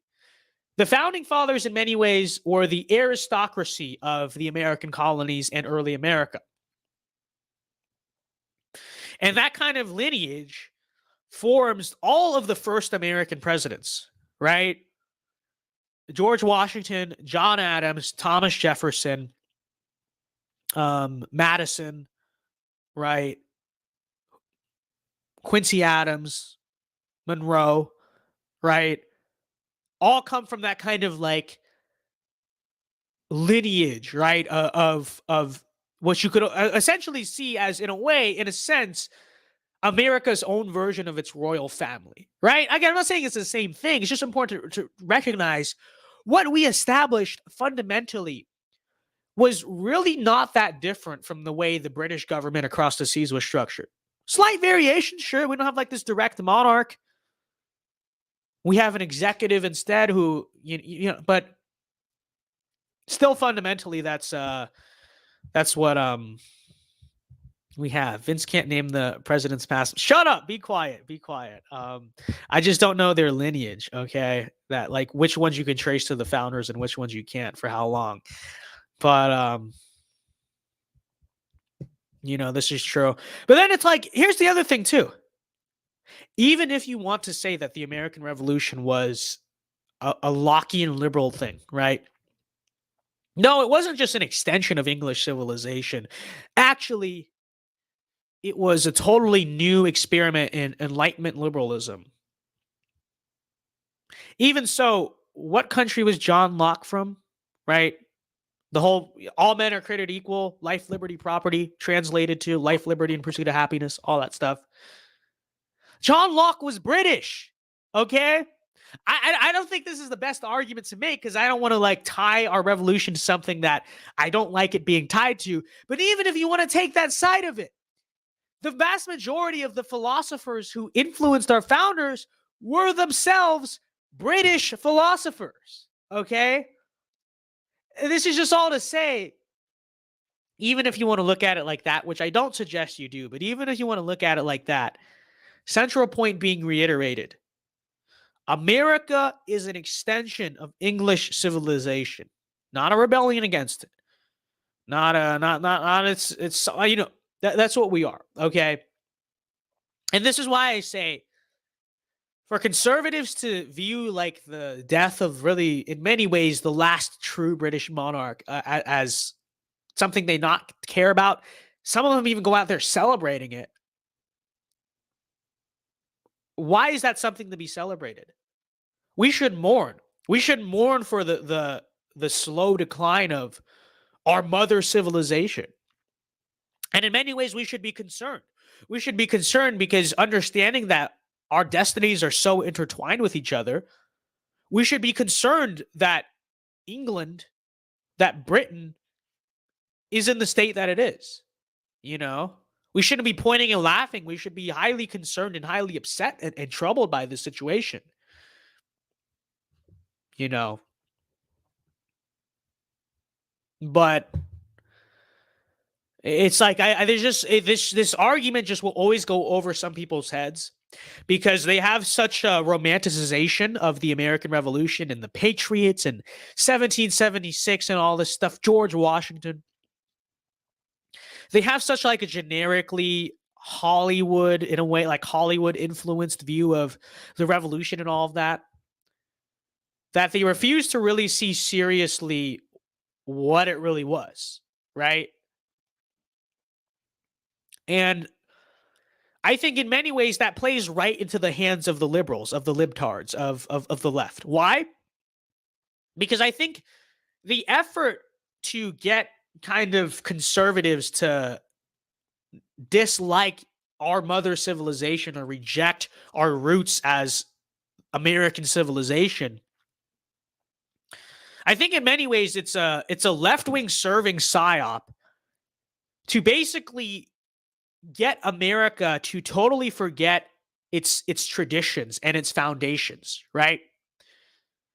Because the conservative view of America, if we tie ourselves to saying we were birthed out of English civilization, we have something of 1,000 years of tradition and heritage and history and spiritual and cultural and moral foundations to understand this is what we stand on as a civilization. We stand on thousands of years of Anglo-Saxon tradition and British heritage and English culture and all of this stuff, right? And that is something that is firm. That is a foundation that is firm. That is a foundation that, sure, it's not saving Britain right now, but it's a lot harder to shake by saying, this is who we come from. This is who we are, right? I think part of the reason, I mean, it's fundamentally liberal by definition, but part of the reason why I see it as so destructive to try to reject this, to say, no, you dumb redcoat. Don't you know that America is just an idea that was like totally new, and these epic farmers got together and like, what if we said, down with the king, mate, and threw all his tea into the harbor and fought a war and beat the redcoats? I think this view, fundamentally what it does to serve, is to get America to forget who she is and forget that, we stand on the foundations of many generations of great men throughout history that built what eventually became what we have now, right? Instead, because this is kind of the difference between conservatism and liberalism. Because conservatism understands the past, it therefore has a vision of the future. Liberalism only exists in the present, right? There is no past, there's no future, there's only today. There's only living for today, there's only living for the present, But if we as conservatives, quote unquote, are going to reject all of that rich English heritage to embrace what is fundamentally a liberal, anti-conservative view of America, then who are we? Who are we as a nation? What are we conserving? These are all very relevant questions. And these are all questions that, frankly, the people who will get mad at me giving this take are going to have to answer, because I don't think it's historically accurate. And I don't think it's the way conservatives should view our civilization and our revolution. Truly. So, okay, but The Patriot is based. This is true. It is a based movie, but keep in mind, like, what is Mel Gibson's viewpoint? He's the conservative in that movie, kind of, right? Because he's the one who's skeptical of war, skeptical of all that, and he eventually gets forced out of pragmatism, kind of gets forced into it. Hey, just like us. So anyways, Christopher for 5, thank you very much. He says, monarchy are inherently traditionally conservative forms of government. True. That is why liberal, socialist, Marxist revolutions hated them, wanted them gone, or murdered them. This is very true. In fact, Karl Marx himself, he preferred democracies over monarchies because he knew that it was easier to implant communism, to get it to rise, get it to, take shift and take hold, take root in a democracy that only kind of exists in the current present and has no understanding of an absolute traditional root of power, right? It's just this people system that works in today. Reminder, Karl Marx preferred democracy over monarchy for that reason. Why? Because monarchy is inherently, by definition, it's a conservative system of government, So, with that being said, what is the correct take on the death of the Queen and the legacy? I shouldn't say the death of the Queen. Obviously, rest in peace. The legacy of the Queen. The legacy of the Queen is that, yeah, in many ways, like most leaders, but she had flaws. There were things you would have liked her to see, liked to see her do or whatever. I agree with all that. Okay. But I think it's important to understand. The British monarchy nowadays, it's not really a position with any real power. Now, I understand that they technically do have power, right? They technically do. They technically could abolish Parliament if they wanted to. It's just they don't. They let the country run itself or whatever. But, understanding that the monarchy is something nowadays that is more symbolic, then I think it's important to understand the kind of symbolic significance behind the queen, and behind her passing, and that is the death of not just her, but the empire that she basically went down with. That's not something that American conservatives should look at as a good thing. It should be seen as a tragedy, because we understand that, that's the civilization that gave us our civilization. That's a civilization that built us, But of course, instead, you're just going to get people on Facebook, no, Patriot, 1776, haha, stupid Brits. I don't know. Hopefully over time we can get that to change, because like I keep saying, it's literally a liberal psyop. It's literally just the whole anti-British thing is basically a means to get conservatives to literally just abandon all of America's historic heritage in favor of living in the present and living for ideals, quote unquote, that serve liberals. So this is true. This is true. So yeah, long live the British monarchy. Sadly, it's largely gone.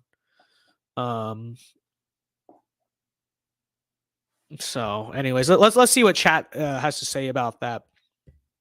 Don't care. Say don't care. America first. I'm not saying to intervene or whatever, but it does matter to America. It does matter to America, even if symbolically. America first. Where does America come from? Who gave birth to America? The English did. I think it's relevant what happens to them, even if it's in a symbolic nature. I think it's relevant that the last bastion of historic, traditional European civilization is officially gone.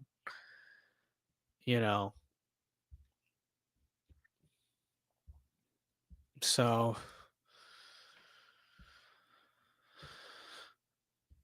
all right, let's see what else is going on in chat here right now, folks.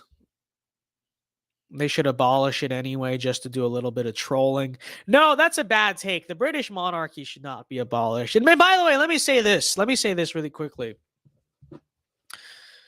I think it is relevant. I think it is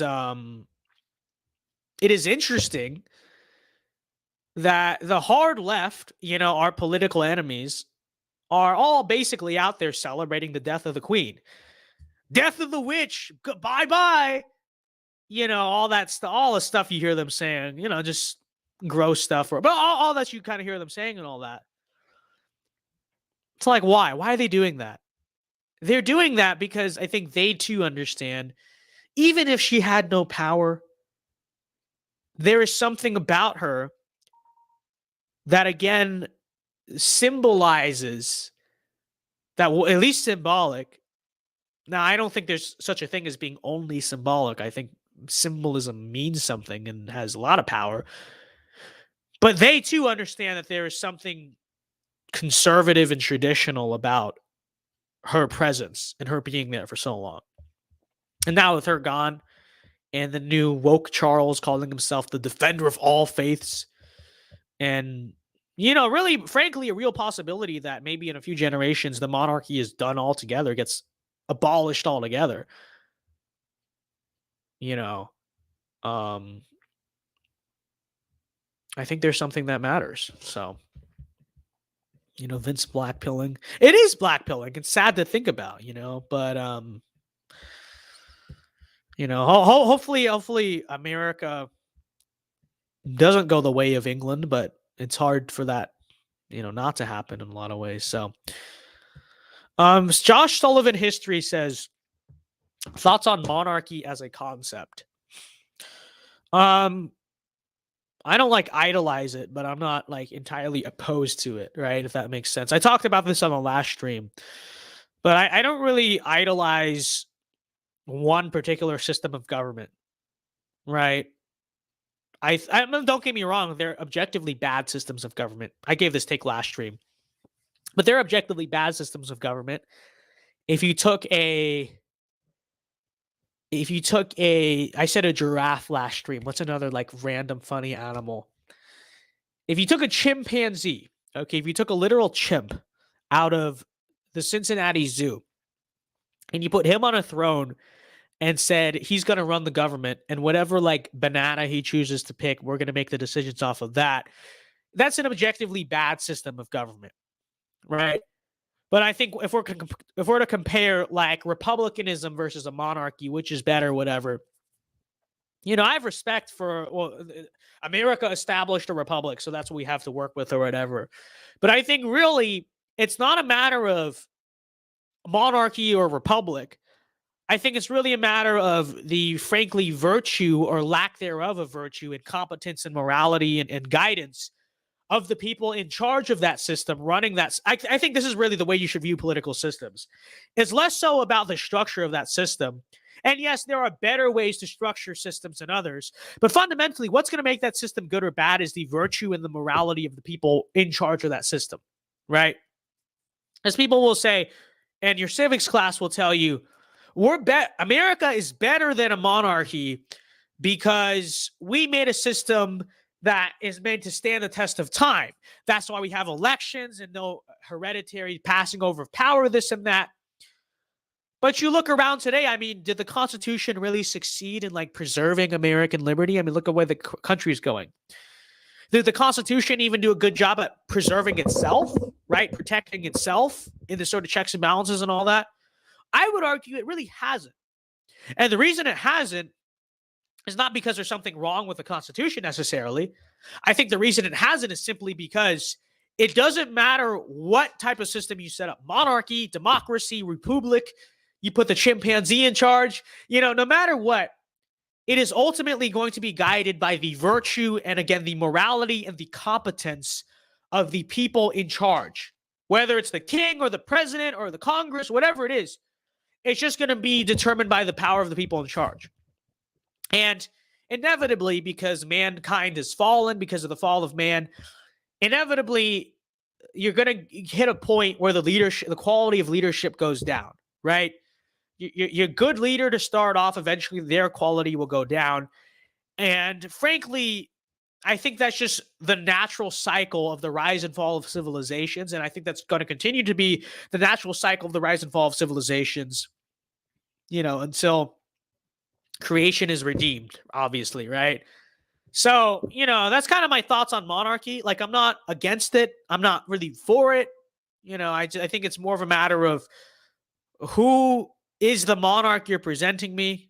What is the alternative? That's really the way I see it more so,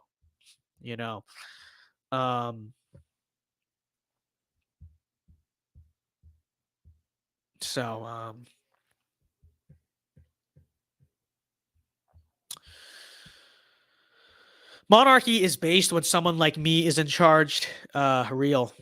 No, it's true. It's true.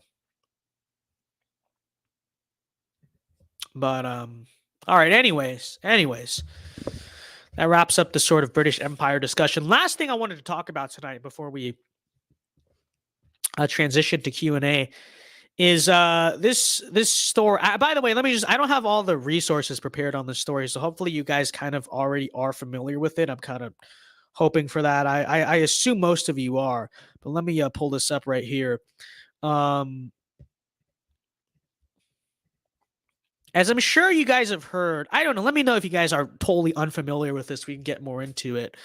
But a few weeks ago, supposedly live on his show, supposedly, it was at least what it seemed like, Gavin McInnes was like raided by police, FBI, something, and the stream cut off and no one knew what happened, and people thought the guy got arrested. Or at least detained or something, right? You guys know what I'm talking. Let me know if you guys know what I'm talking about. And I've seen that footage. Because if not, if a bunch of people are like, we don't know what's happening, then I'll try to find the actual footage. But I assume people kind of are relatively, completely unfamiliar. All right. Well, okay, then I'll try to find the video for you so you guys can kind of see what I'm talking about, because there's a lot of people who will. Some of his defenders are trying to, like, say certain things on the opposite or whatever it is. So, I will try to find that for you. Okay, I'll try to find that for you. All right, hold on here. Let's see. Gavin McInnes arrested air. Yeah, this one. All right. Play the Lil Wayne song. No, the Lil Wayne song is degenerate. Okay. We had to revisit some childhood memories there, but I disavow the Lil Wayne song. But yeah. Let me see if I can find the video of it. Is it not on YouTube?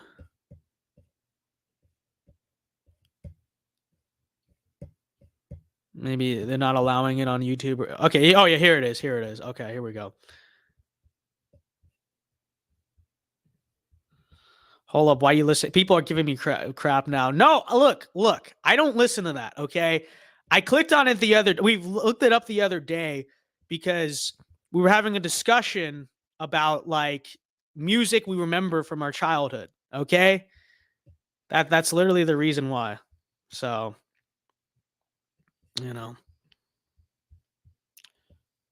all right. So anyways, let's watch this really quickly.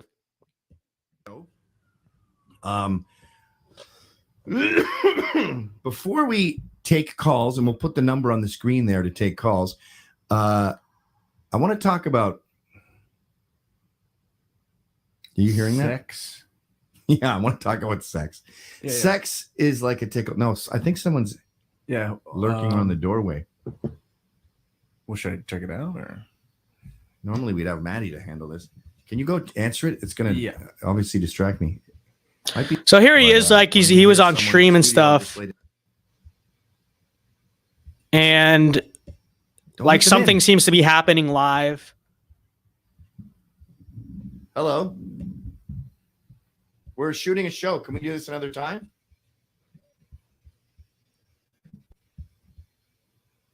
Right, we're shooting a show. So can we do this another time?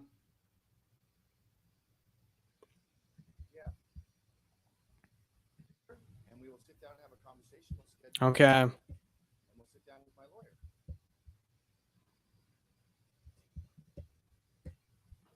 I didn't let you in. And it's like, what's going on here?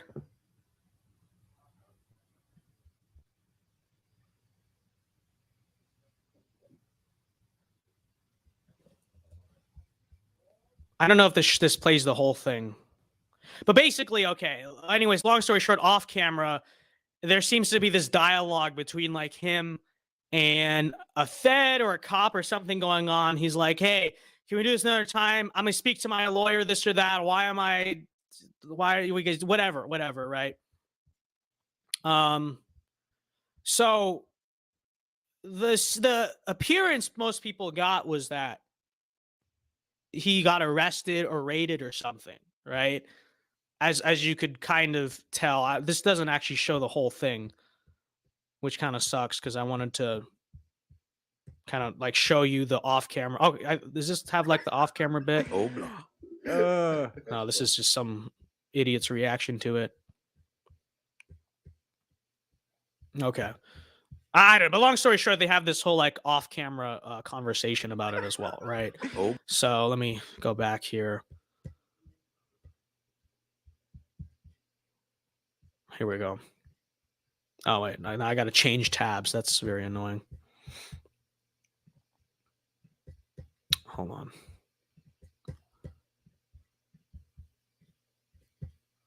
Okay, yeah, here, back to this. So, this was something that a lot of people took very seriously. People were out here praying for the guy. You had mainstream publications like writing articles about it. Gavin McInnes appears to be arrested on air or raided on air by feds or something like that, whatever, I know Gateway Pundit wrote about it. A lot of publications wrote about it. People were in the process of writing stuff about this, trying to stick up for him. I'm not aware directly if people like set up a legal fund for him, but there, articles, tweets, prayers. Legitimately, there are a lot of people putting in resources out of concern for Gavin, thinking the guy got arrested, raided by the feds or whatever. People were, using it as an example, like really insane Jan 6 persecution. And keep in mind too, this was also like at a point where a lot of people were on edge. This is like right after the Mar-a-Lago raid and stuff like that. It was something people were taking very seriously, as they should have, right? But it apparently turns out that the whole thing was faked, that the whole thing was staged, okay? Which seems to be the case more and more, because I think, people have like spotted him on vacation and all this stuff, whatever. But anyways, you have Owen Benjamin, who I'm really not familiar with. I just know he's another like right-wing commentator. I really know nothing about him other than that. But, I guess apparently texted him asking him what happened, right? Because nobody knew. The guy didn't go out saying, he could have said it was a joke. Okay, apparently, because that's what apparently. Okay, it says prank, don't tell. This is from text messages between Gavin McInnes and Owen Benjamin. Like, prank, don't tell. All right. Now, Owen said something very relevant, which is like, you gonna reveal it's a prank? Because I have friends writing blogs about it, right? Because people are taking this very seriously. Right-wing content creator gets like swatted or arrested or whatever on air. Like, this is a serious situation. So of course people are taking time out of maybe their other types of articles they might writing about this. A lot of people are praying for him over this. A lot of people are taking this very seriously, adding a lot of fuel to the fire in terms of like the persecution of conservatives and all that stuff. But he says, so it's like, again, serious situation. He says, you're going to reveal it's a prank because I have friends writing a blog about it. Gavin says never. He's never going to reveal it's a prank. So you're going to just pretend that the FBI raided your studio. Tons of people are texting me freaking out. I never said they did. And then he says, did you spill the beans? Looked like you did. We're done. Okay. And reading the caption here, Gavin is mad at me for telling people about this prank. I used to have an opener who did this hilarious prank, blah, blah, blah, blah, blah. But it's like, so, okay, so let me actually pretend Gavin McInnes maybe is like doing what he claims to be doing. Isn't the very purpose of a prank that after the prank, you're supposed to like reveal that it was a prank? Isn't that why it's a prank and not an actual thing? It's like if you dump a bucket of water on someone and then you say it's a prank, that's what makes it a prank. If not, you just dumped a bucket of water on someone, right? That's the concept of the prank. So if you did want to do this prank, I mean, whatever, okay? I don't think it was very funny. But if he wants to do the prank and maybe like after the prank say, oh, I was just pranking you guys, haha, gotcha. I wouldn't be like, haha, that was really funny. Because I think if you're going to make the prank funny, then like maybe do it in a more comical or satirical. But regardless, right? Okay, then that's what it is. But he's not going to tell anyone that it was a prank. Right?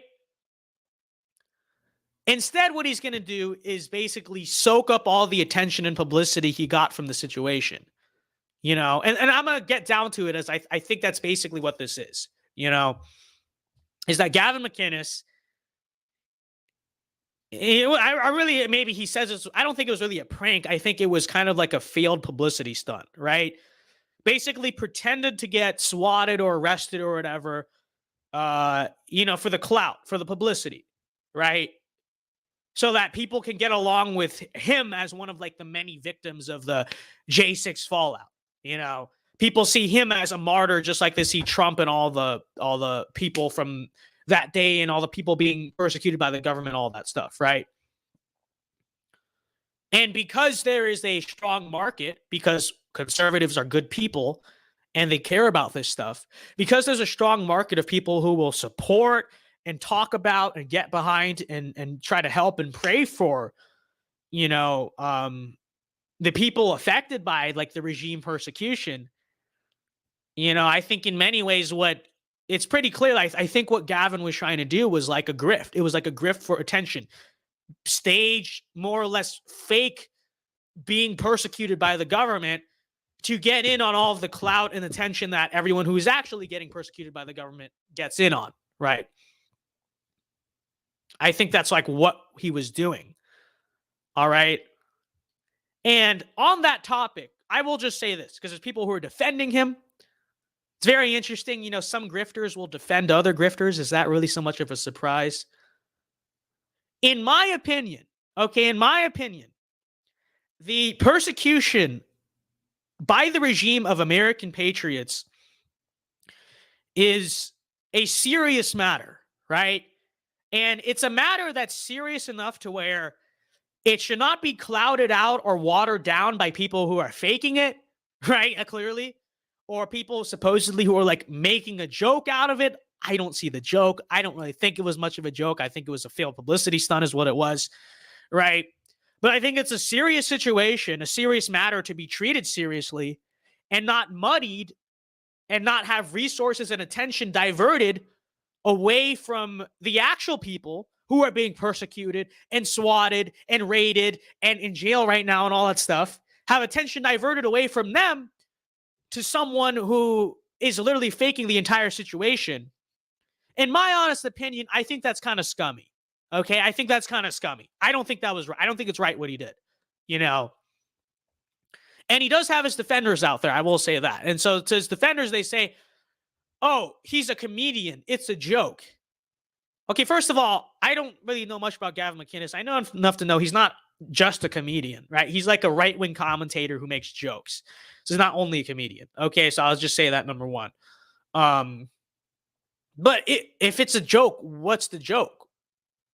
I'm not trying to be like a, whoa, that's not funny, bro. But like, actually, serious question, what was meant to be funny about it? You know? Because like I said, if it were meant to be funny, then, you know, maybe have the raid be comical or something like that. Like pretend raided by the cops or the like that would be kind of funny, you know? But it wasn't really a comical aspect to it. He tried to make it as serious as possible. If it was a prank, then where's the punchline? Where's the, hey, it was a prank, guys. Haha, funny. Where was that? It's non-existent. It never happened. Because I don't think that was the intent of any of this. The intent at its core was not to make a joke or make a prank. It was to get a serious publicity stunt, right? To basically, again, grift and get attention off of the real coverage that, you know, and attention that people who were actually persecuted by the regime are getting. Right? So, you know, that's my take on the situation. And it's like, you know, I'm not trying to like do generic libtard cancel culture on the guy, but I do think this is something he should apologize for, you know, at least come out and clarify. From my understanding, instead, he's like doubling down on this, you know. I really don't mind Gavin McInnes. I honestly don't know honestly, I was never really like into him or whatever, but I'm kind of just familiar with who he is. But it's like, you know, would I really be that mad? Would I hold a grudge? Would I hold animosity if he just admitted it and said he was sorry, whatever? You know, I'm not trying to apologize like generic cancel culture way, but honestly, I would forgive it, right? It's okay, fine, whatever. You posted cringe, it's fine. We can move past it. But it's like the scare that he caused for people and all. I mean, I just seriously, I think it was kind of a scummy thing to do. I don't think it should be defended. Because not only was he just lying, you know, arguably, but I think the biggest problem is that he took the attention and the focus off of what is a serious issue, and serious, real people are being impacted by it. And, you know, he's moving the spotlight. Number one, moving the spotlight. So diverting the attention away from the real people being persecuted. And then on top of that, making their stories by getting this exposed, it was one big like joke or quote unquote, or he faked it. Do you realize that also in a way makes other people's stories less credible, right? it's the same logic of like, boy who cried wolf or sexual assault, they do with Me Too or whatever. But it's the same thing happening here, right? The more that people take something that is serious and fake it and destroy its credibility, the more that hurts the actual victims of the persecution, the J6 persecution, And so ultimately, I think the whole situation, though, everything they did is just damaging to the movement, especially on concerns on the grounds of like what we seriously wanted to achieve or wanted to bring attention or focus to. Okay. So, I mean, that's my take on this. I'm not going to spend too much time talking about this. I don't think it's the biggest deal, but I think just to reiterate the point, the persecution of conservatives by the regime is a serious matter. It's not something to be grifted on. If it really happened to you, then yes, you should publicize that. You deserve people's support. If you need help, like if you're actually getting persecuted and, you need help with legal fees or people to talk about it, like I fully think, the movement wants to help you. There are people out there that want to help. But, and by the way, these are stories I think need to be told. More people need to know about these stories, right? But you do not help the situation when you do this. You hurt it. And you're bringing damage to a cause that is serious and is important. And is so important to where it's like, I have to call that out. I have to call that out because I just think that's wrong, It's too serious of a matter to grift on, You want to get publicity, you want to get attention, do something else, Do something legitimate at least. Don't stage something, I'm not saying go like do something that's going to get you arrested, but it's like, go make street content or something, or go show up to a protest, or I don't know, do something. Say something controversial if you like. If that's what you want to get publicity, then go ahead. Because at least those are actual things that you do, right? But to stage something, number one, that's like really, and then number two, to stage something like that, I don't think that's ethical. And I think the people defending him are just they're just wrong,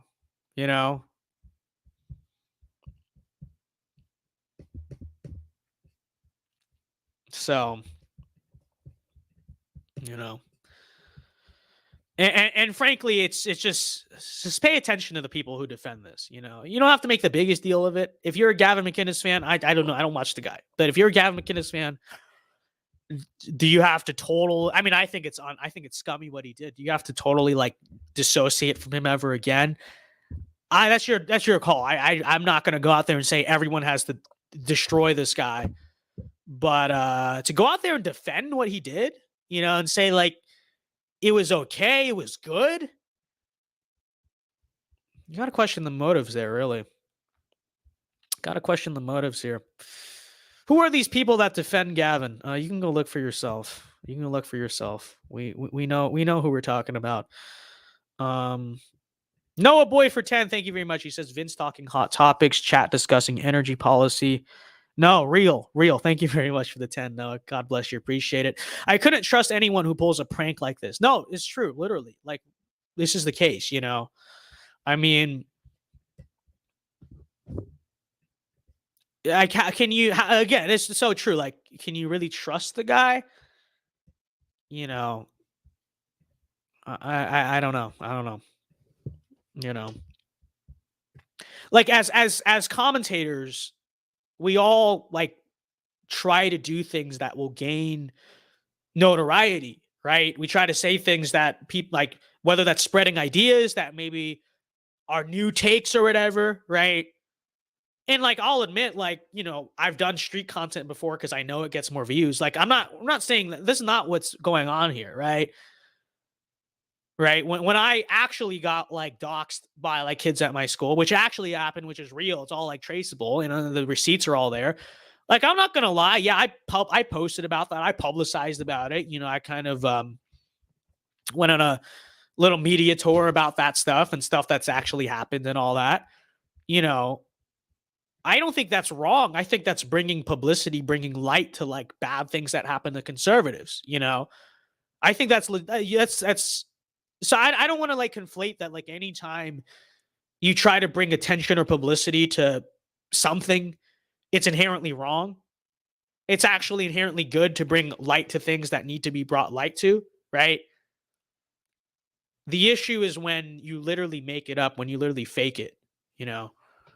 So, all right. Anyways, guys, that's enough of this segment. Honestly, I will wrap that up, and we will now go last hour of the stream. We'll go to the Q&A portion, which if you're watching on the live replay, don't go anywhere. But if you're watching on the live stream, I should say, don't go anywhere. If you're watching on the replay, I will truncate it here and make the rest of the stream available for members only. So if you're not a member, consider becoming a member to watch the full after hours included portions of the streams, which many would argue are the most fun. But yeah, anyways, guys, I will cut that off there. Okay. All right, guys, we go to the final hour. I will see what is going on in chat. I will see Q&A. You know, let us see.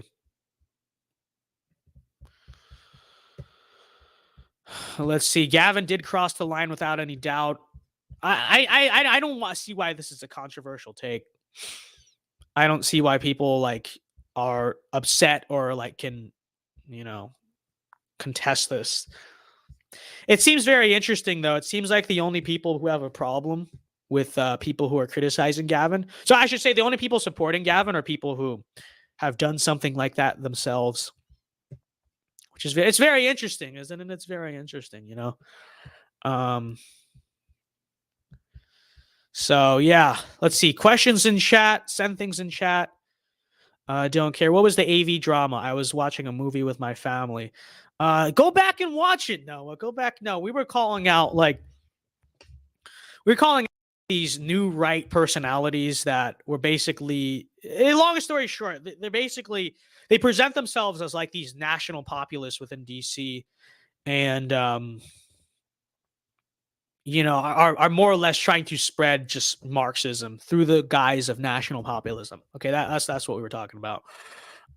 Let's see. Jackson for 2 says Florida versus Kentucky predictions. I think it'll be a good game, but I think the Gators will pull it out. I don't think it will go down as much to the wire as the Utah game. I think Florida, like, maybe in the end wins by 7, but alternates between like a 7 to 14 point lead for most of the game, if that makes sense. You know what I mean? So it never is a blowout, but always kind of have control for at least the whole second half. That's what I see coming. Jennifer is saying British media has been saying Charles cannot call himself a defender of faiths as it would cause a constitutional crisis. Well, even as symbolic as it is, I think that's at least a good thing. You know, that's a good thing. Not like he's going to be an authentic defender of faith, but you know, it'd be nice to not even give them that, right? So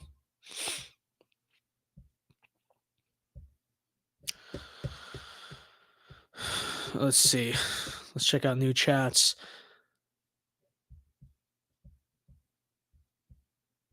The conservative case for George Floyd nationalism real. Vince for new king of Britain. Yes. Yes. I will do a better job. I don't want to live in a country where I have to turn my heating or AC to an uncomfortable temperature or have brownouts because of green energy. California already has that. Yeah, climate lockdowns, like, I know in 2020, everyone was saying, what's next? Climate lockdowns? Climate lockdowns are literally, I wouldn't say they're coming. They're already a reality. Okay. The rolling blackouts and the flex alerts in California, those are climate lockdowns. Okay. And we know they're climate lockdowns specifically because, number one, what are they blaming the heat wave on? And we talked about this last week. But what are they blaming the heat wave on? Supposedly, it's like climate change. That's the problem. Okay, but the heat wave itself, it was hot, yeah, but that's the greatest strain on the power grid since, guess what, 2017. Okay?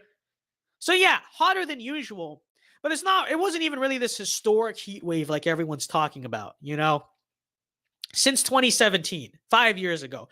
In other words, it's a hotter than usual summer, but again, it's not unusual. Like you have hot summers in Southern California. I grew up there. I know this, they're talking about running out of power this summer. Every summer I could remember growing up, they had to call a flex alert because they were concerned about running out of power. Every single time there's a heat wave, they're concerned about running out of power, right? So it's not just a matter of the heat wave. The reason there's a shortage of power in California is literally because of their own policy. They closed down all the gas power plants. They closed down all but one of the nuclear power plants. Okay, the Diablo Canyon, that's the last one left. And right now they're talking about closing that down. That's the biggest power plant in the state. They're talking about closing that down. All the while, California has been in a drought for like 10-something years, right? So the California drought, this is not news to anyone. Since like 2010 or whatever, everyone's known there's a drought. We're going to have less water. We're going to have to just deal with that. Well, guess what? Now California is complaining that because of the drought, they're getting less hydroelectric power from the dams, which makes sense. Less water in the river, less power we can generate from the dam. Okay. That is not crazy. That's not illogical to think of. That doesn't sound totally out there or out of the realm of possibility, according to them. But they've known for a decade that they're going to have less water. It's not like this is something totally new or unexpected. Everyone has known about the California drought. So they went into their energy policy knowing that they're going to have less electricity, from the dams. But then simultaneously, they say, hey, you know what would be a good idea from 2010 and 2020? Let's shut down all of our gas power plants and all but one of our nuclear power plants. Knowing that we're going to have less power from hydroelectric. Knowing that there's already going to be a power shortage because of the dams, because of the drought. Let's at the same time shut down all our other sources of power, number two. And then number three, if you've ever driven through Palm Springs, let's build a bunch of windmills for renewable energy, but let's put them in the desert. Let's put them in the one part of California where there is virtually no wind and they don't turn all the time. And there you have the California energy grid in a nutshell, right? Okay. But what are they saying because of all this? Because of their green energy nonsense, they're saying we're going to have less power. So we're going to have to call flex alerts, rolling blackouts, which have happened in some places and now are probably going to happen more. Rolling blackouts, so you're going to be without power. Flex alert, you can't use as much power. In Europe, by the way, they're doing the same thing. It's harsher. In Europe, they're saying supposedly maybe they're going to cut off like a hard limit of electricity you can use. They're discussing even like criminal persecution for people who go over it because of the electricity shortage, right? Which they're going to blame on the climate or whatever, climate change, global warming, right? What is that fundamentally? That is a climate lockdown, right? That's what it is. Cutting off power for you supposedly due to the climate crisis. The point being, it's already here, right? We talk about like climate policy or whatever, climate lockdowns. People talk about them like a future possibility. Oh, they're going to use the precedent of the COVID lockdowns to do climate lockdowns. It's not a future thing. It's literally already here. They're already like a reality, okay? They're already happening is what I would say about that. So,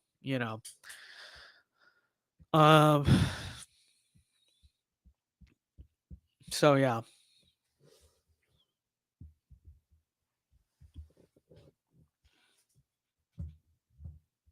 It's not like California doesn't have the land to build more nuclear. Well, they don't want nuclear because it sounds scary and it's too efficient for them,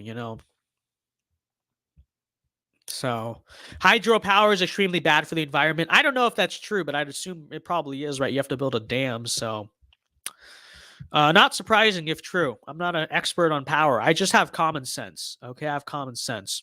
All right. And my common sense says a couple of things. Okay. There's a couple of things. It says number one, if you're going to have a drought, that means there's going to be less water in the river, right? That's how waters work, or how rivers work, right? Logic says that rivers and lakes, the water in them comes mainly from rainfall over time, right? When it's not rainfall, it comes from snow, right? The Sierra Nevada, the water melts off, forms all these rivers and stuff like that.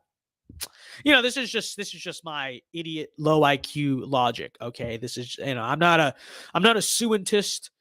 I'm not an environmental studies major or whatever. I didn't even take AP environmental studies in high school. Point being, I don't know what I'm talking about. Maybe I'm just an idiot. Maybe I'm just the dumbest person on the planet. Maybe I really am. I'm conceding that might be the possibility.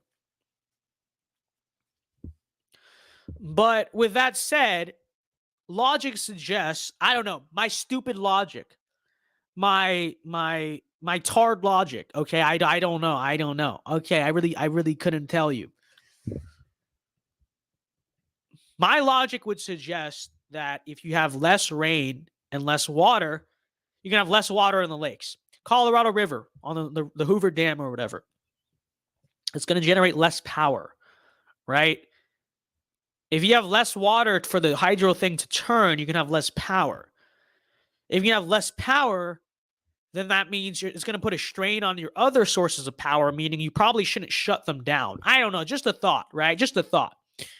Because your logic thinks, oh, we're going to need more gas power or nuclear power over the next decade if there's going to be a drought. So maybe we shouldn't shut that down. But again, I'm just not smart enough, as we know, for the people of California. I don't know. I don't know. Gavin Newsom's too big brain for me. He just runs circles around me. Okay. But okay. And then my other logic says, if we're going to build windmills, which are a very overrated source of power and actually not that good for the environment. But anyways, whatever. If we're going to build windmills, logic suggests we want to put them in a place where there's a lot of wind, right? Like, does this make sense, right? Because wind turns the windmill. So if you put it in a place with like dead air where there's no wind, then you're not going to have very good windmills. They're not going to be very efficient. So logic suggests if this part of California, kind of like Havasu area, kind of desert, right? Logic suggests if this place doesn't get a lot of wind, then maybe that's not a good, smart place to put a bunch of windmills. But as we talked about last week, California decides that it's a good idea to put a bunch of windmills in a place where there's no wind. Consequently, when you drive on I-10 and look at all the windmills, they're never turning because there's no wind. It's the least windy part of California.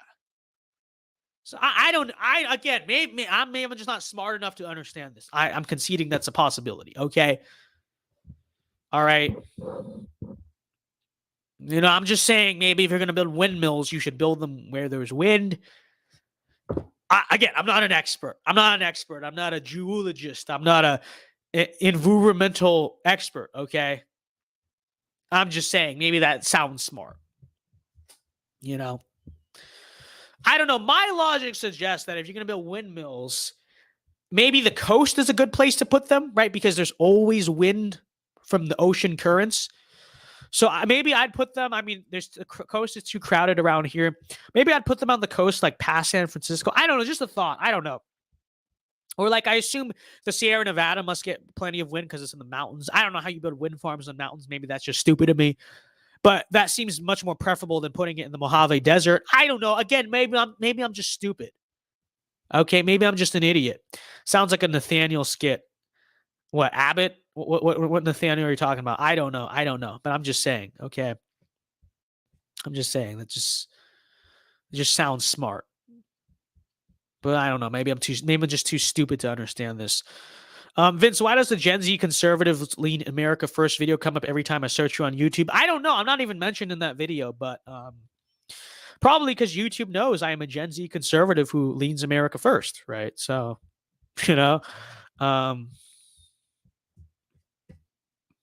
that's real.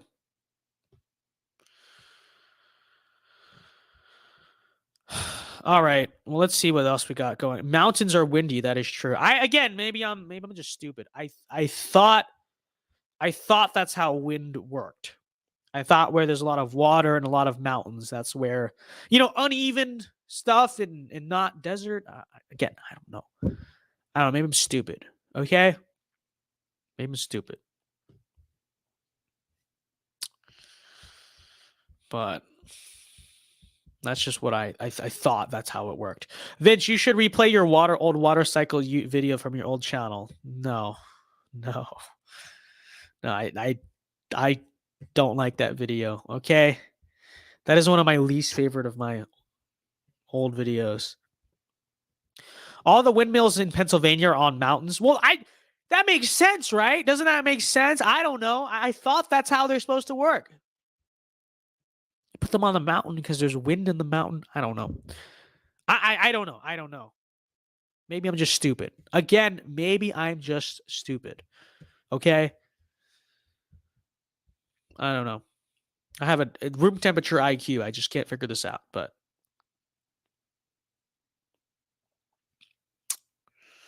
Rust Belt people actually understand how power works. Yeah, exactly. No, actually, they're just not enlightened. They just don't have coastal elite science logic. Okay. I don't know. But other questions, guys? Other topics in chat? Let's see.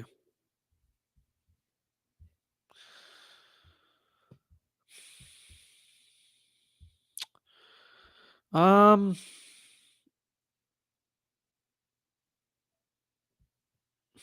trying to look for questions. Hey, Vince, my 8th grade science teacher was a climate activist. Not surprising. I feel like most science teachers I went to school with, they weren't climate activists, but they were always very into that issue. I don't know.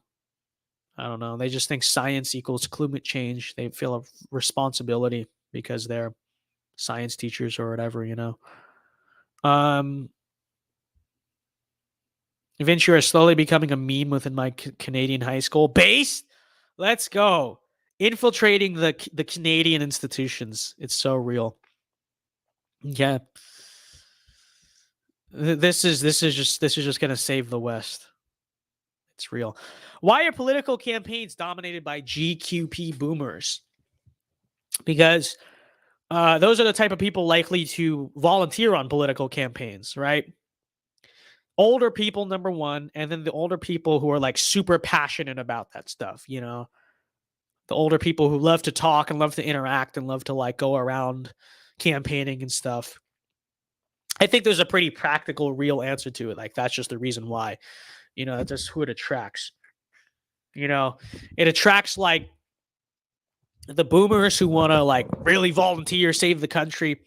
And then it attracts like children, right? It attracts like college kids and high school kids who want their internship for their law school resume or their internship credit or whatever, or volunteering hours, So most political, or sometimes they want to like an entry-level job because they want to be in politics. Regardless, most of the young people who work on campaigns are kind of doing it as their next step, so who knows how often they actually work the hardest. But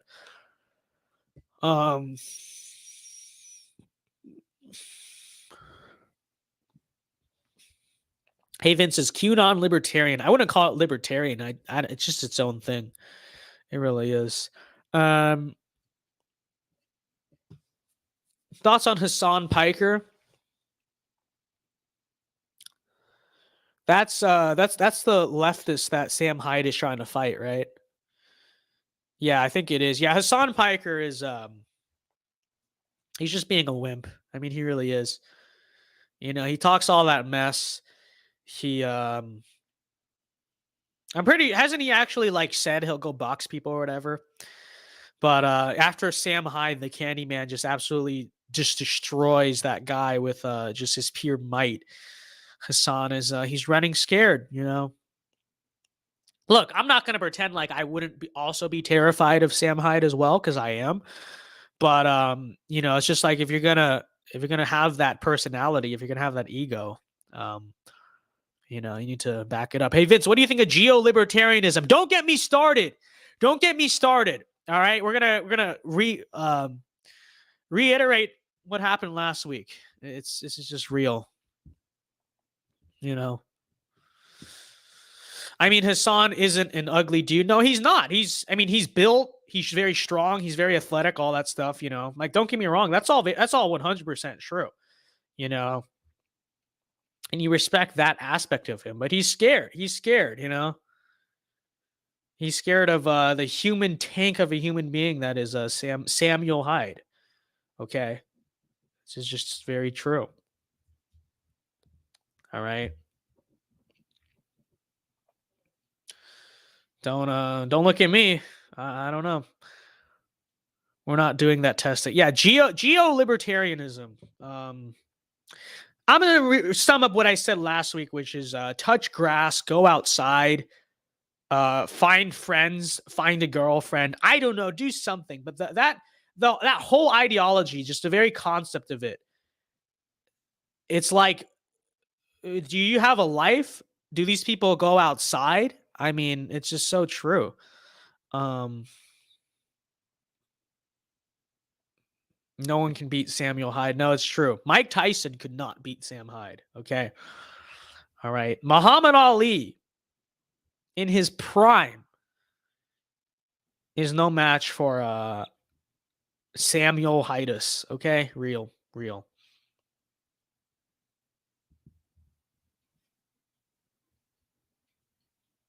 It's just so true. It's very true.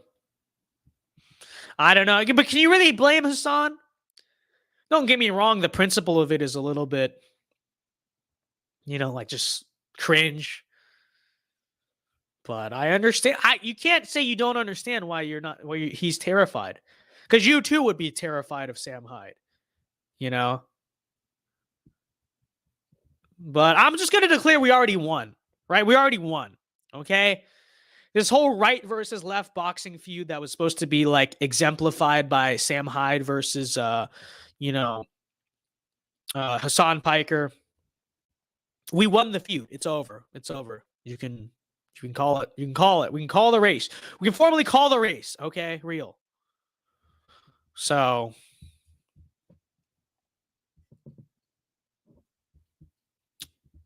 Vince, are you tired? I kind of am, but I promise you guys 3 hours. I give you guys 3 hours. Hey, Vince, does AV ever look for state politicians or candidates to support for state governments? Well, Matt Heilman, obviously. We had that going a lot when we were APU. We're 501c3 now, so we don't do that directly anymore. We don't do, like, the political lobbying stuff, not lobbying, the political campaigning stuff directly and whatnot anymore. We did do that a lot as APU, but we pass that off a lot now to, like, Bull Moose and groups around us. So we're involved in that. Like, our people are involved in that stuff, but the organization formally, because it's a C3, it's educational now. So I can't do that stuff directly, but these circles, yes, are very involved in that stuff. Matt Heilman, future North Dakota state legislature, obviously being the prime example of that. So,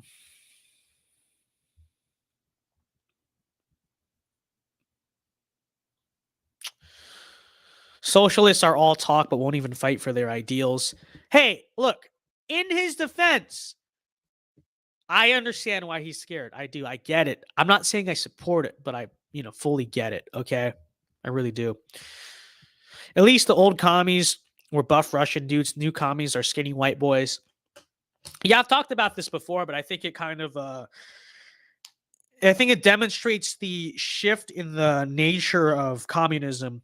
In a lot of ways, kind of the new emergence, the new style, it reflects it, of cultural Marxism as compared to the kind of traditional Soviet Lenin style Marxism, right? See, because historically, the philosophy of the revolution, yeah, there has to be a leader or whatever who's like an elite, but historically they were meant to be done from, like, the bottom up, right? So that's why historically communists back in the day used to be the workers, the farmers, the blue collar people and whatnot, right? The peasants. Historically, that was the class who led a communist revolution because the philosophy was bottom up, right? A bottom up philosophy. With the Soviet Union declining and China moving away from that, all that stuff, those sort of orthodox communist revolution and that style fell out of favor. And this whole cultural Marxism thing, the idea of don't fight it from the ground up, more so infiltrate it and then implement it from the top down, right?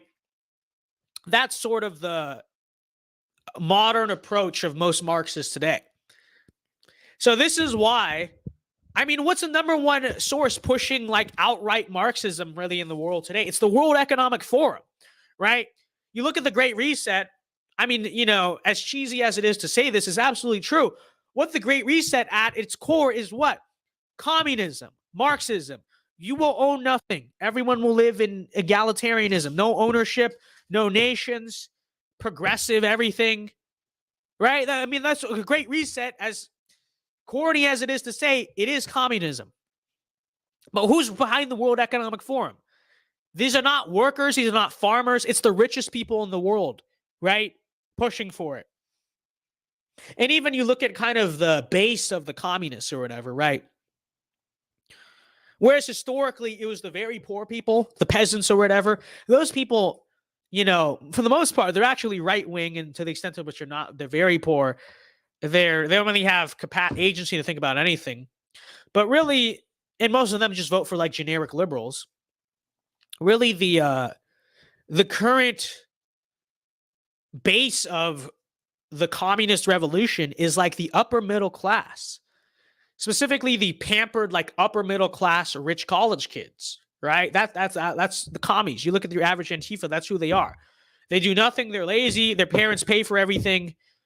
They're twinks, you know. Why is that? It's because of the changing nature of like the revolution itself, right? Is what I would say.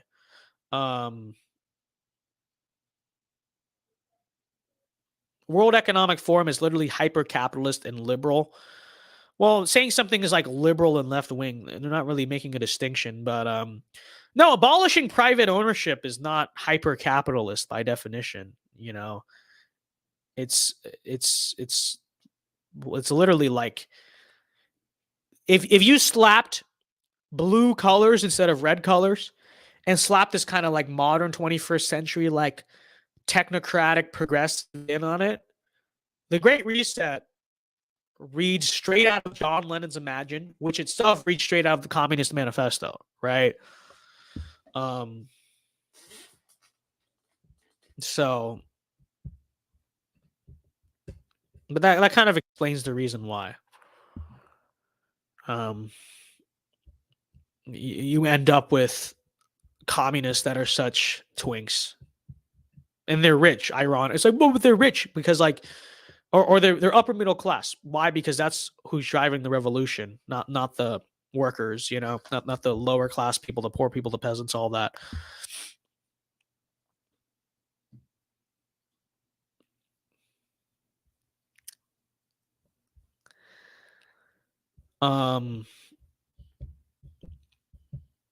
So it's very true.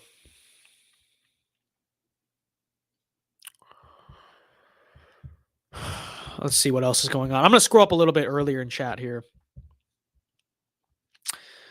Do you think a conservative politician could work effectively in rural California? Well, as a mayor, yeah. You could have some mayors that do stuff, you know. Like Riverside, conservative county. That's where I could say that. That's where my grandparents are from, is Riverside, California. Can't say there's a lot out there, but it's well run. It's cheap. It's nice. Concealed carry permits easy to acquire. You know, it's a good place. If I were to stay in California, I'd probably live out there, honestly. The nice part of the Inland Empire. You say you hate so true. I say you say you hate capitalism, but you have iPhone bottom text, boy. It's the foghorn leghorn conservative. It's real. That's so true. It's so true. Grandma and Grandpa Dow getting doxxed. What are people gonna do? I'm just asking to get, you know what, really. So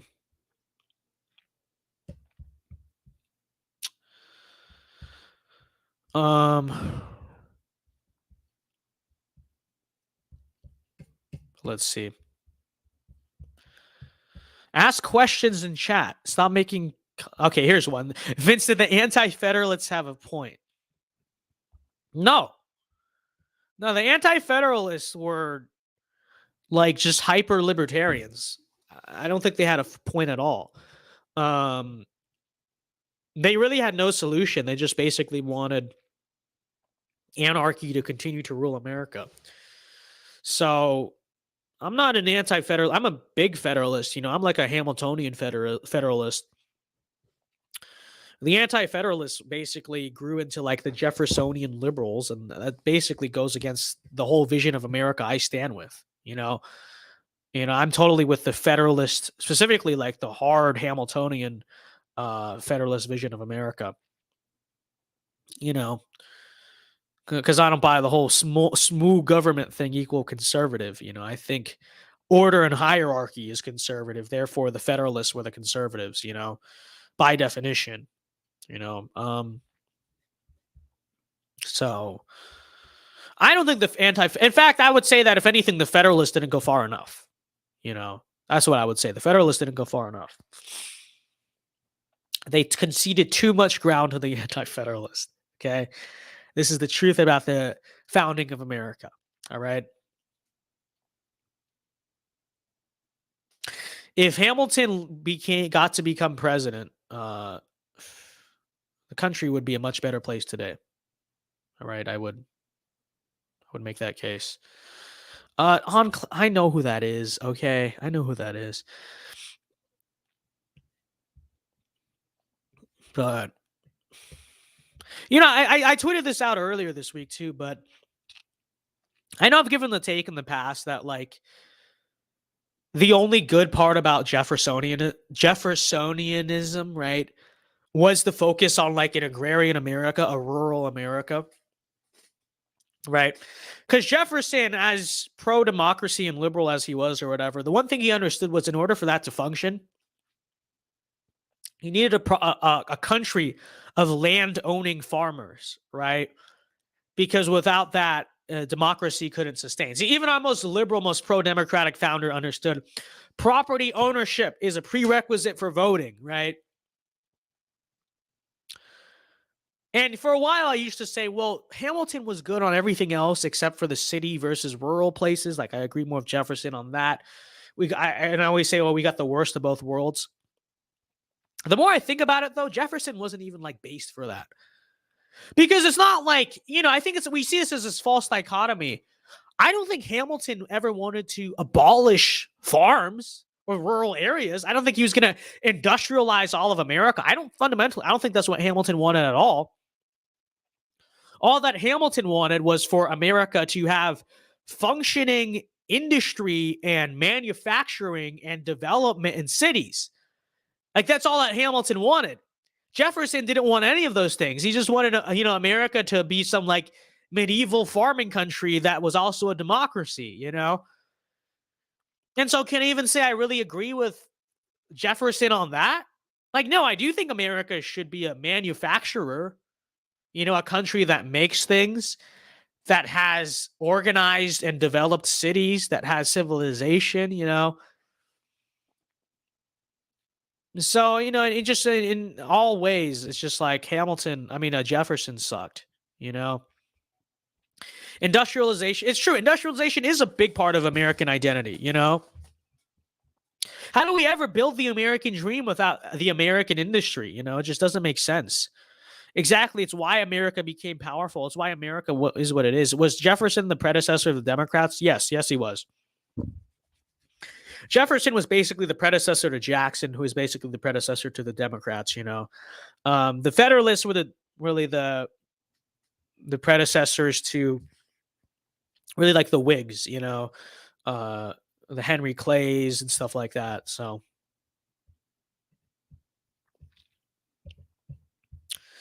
hey Vince, what do you think of David Duke? I think he's probably a Fed, if we're going to be realistic about it.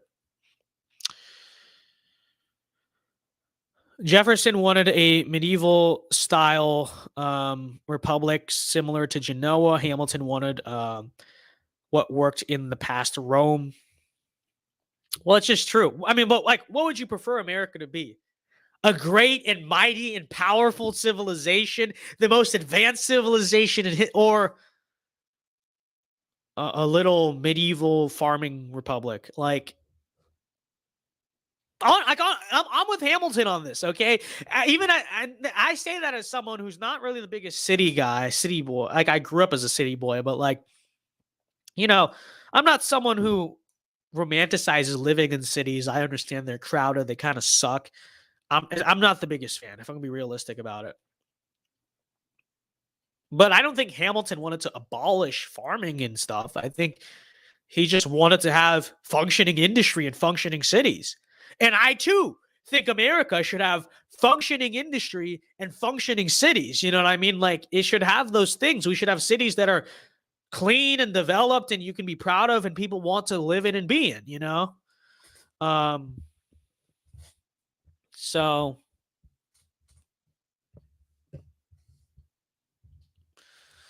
would you support a candidate who advocates for the government to follow the biblical definition of marriage, but still allowed gays to get into civil unions, like separate but equal thing?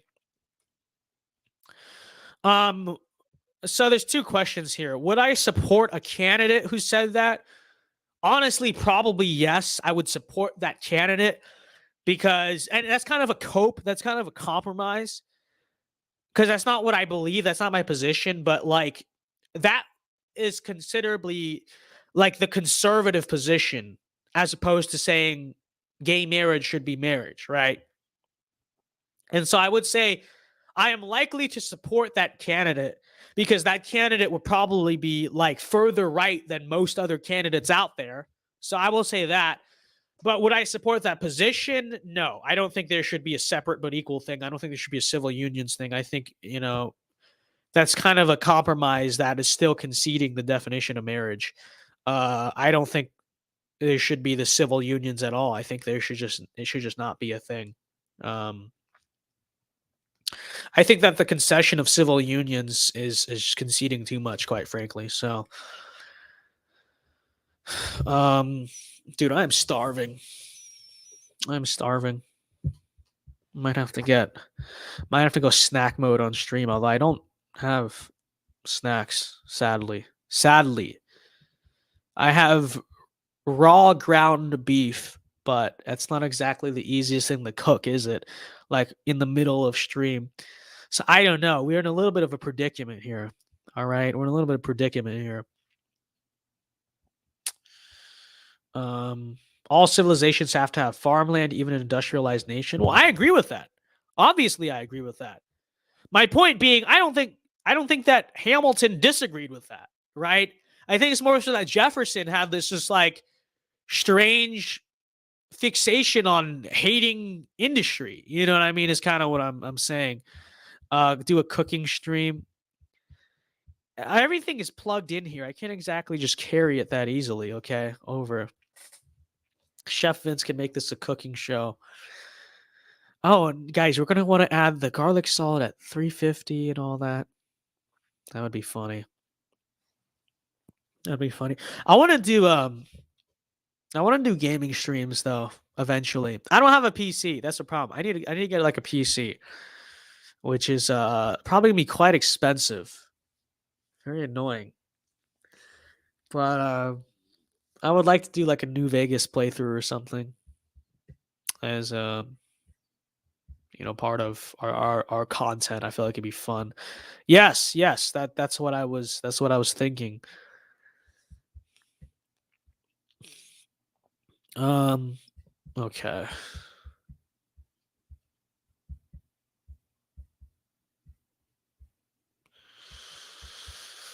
Let's see what else we got going on in chat. I'm literally starving. Send the super chats so Vince can become a gamer. So true, so true. Send in super chats so I can play video games. Literally the case. If you want to see it, I need the money. It's like it's gonna be at least like a grand or something for like a gaming PC, right? I don't even know how much it costs. I was trying to research them.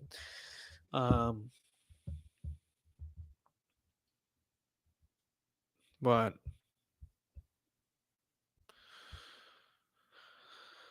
the metric system, I don't know. It just seems foreign. I don't like it. I'm used to what I'm used to. Therefore, I go for the customary system, the imperial system.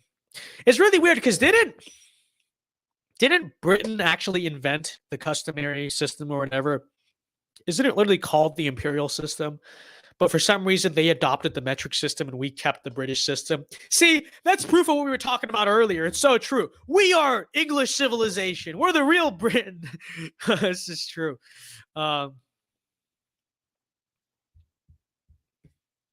Very real. Can you react to videos? What videos? Let's see. I don't know.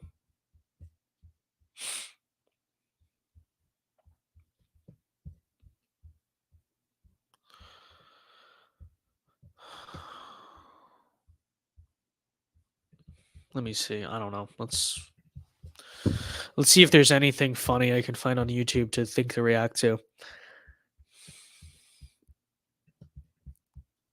There's just no good content on YouTube these days. Like it's sad but true and real. Okay? Like what is there?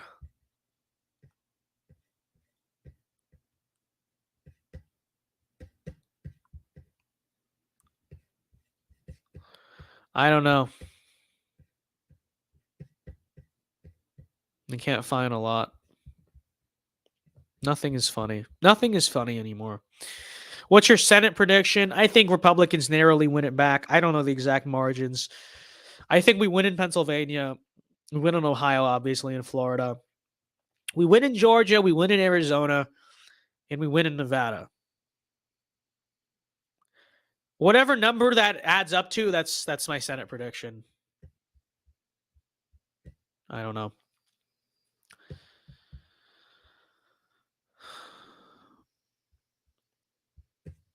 What's your view on gentrification? I used to be very pro-gentrification, but my suburb has been going through liberal urbanization lately. Sadly, it's making me rethink my position. Yeah. Well, I think it's because nowadays what is happening is like hyper gentrification or corporate gentrification. And that's not really something I'm a fan of either. That's basically what happens. Corporations come in and just buy out a place. As opposed to what it was before is more so like long-term investment in a community or whatever. So what I would say is I think gentrification needs to happen in the inner cities that literally have nothing. Okay? Like there's just a bunch of crime and liquor stores and no industry and no business. Gentrification there is where it needs to happen. With suburbs that already have a soul and are going just fine in small towns, that kind of like corporate gentrification is very evil. You know, I think that's probably the right take on it. How about New Hampshire? I don't know, but I'm just gonna say Democrats win that to be balanced in my prediction. I don't really know. It's whatever.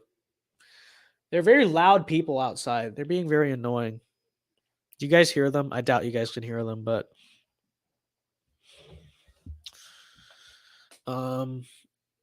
I don't think Arizona is going red. I think we pull it out in the end. Okay. We're trending in the right direction in poll wise. So I think in the end we got it. I don't think it's gonna be very easy. Tell the people outside to shut up. True. Hey, shut up. Shut up. I'm doing a live stream. Wow. They actually listened. That's not even a joke. I think they just went inside, but they actually listened. Very funny.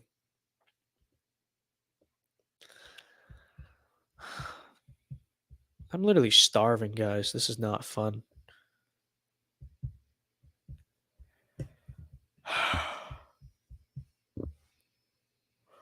Ugh. Let's see. Let's react to campus reform videos.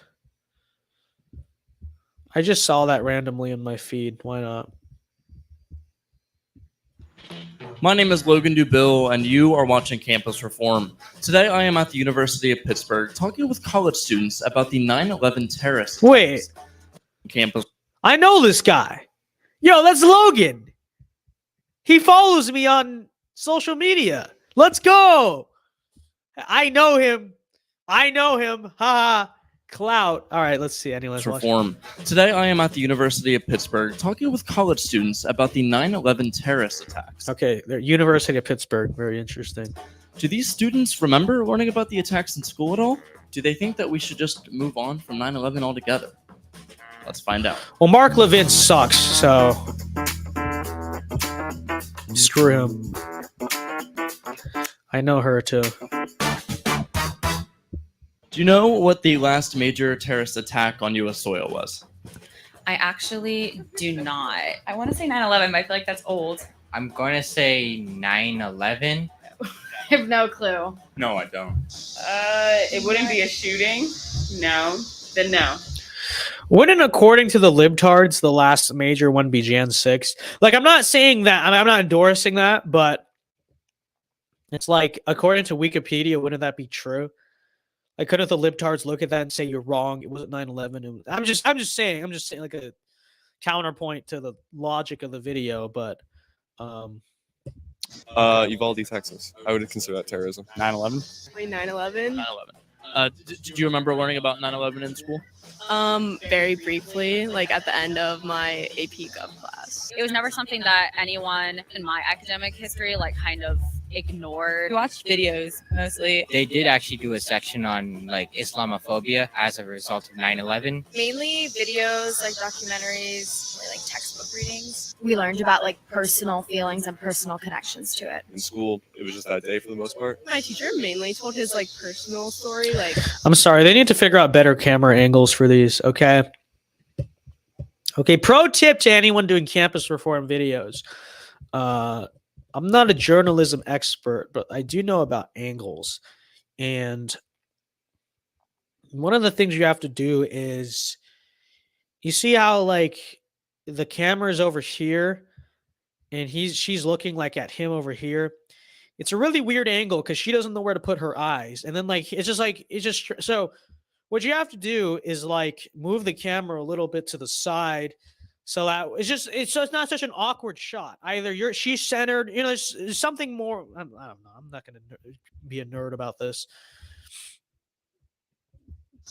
because we were talking about like COVID. They were pretty solemn about it and made it like a really big deal because I wasn't even born. So in the past years, we've kind of seen a push from higher education to move on from 9/11. For example, there was an editorial that was released by Penn State University Barron's campus saying that Americans kind of obsess over 9/11. Do you agree with the idea that we should move on from 9/11?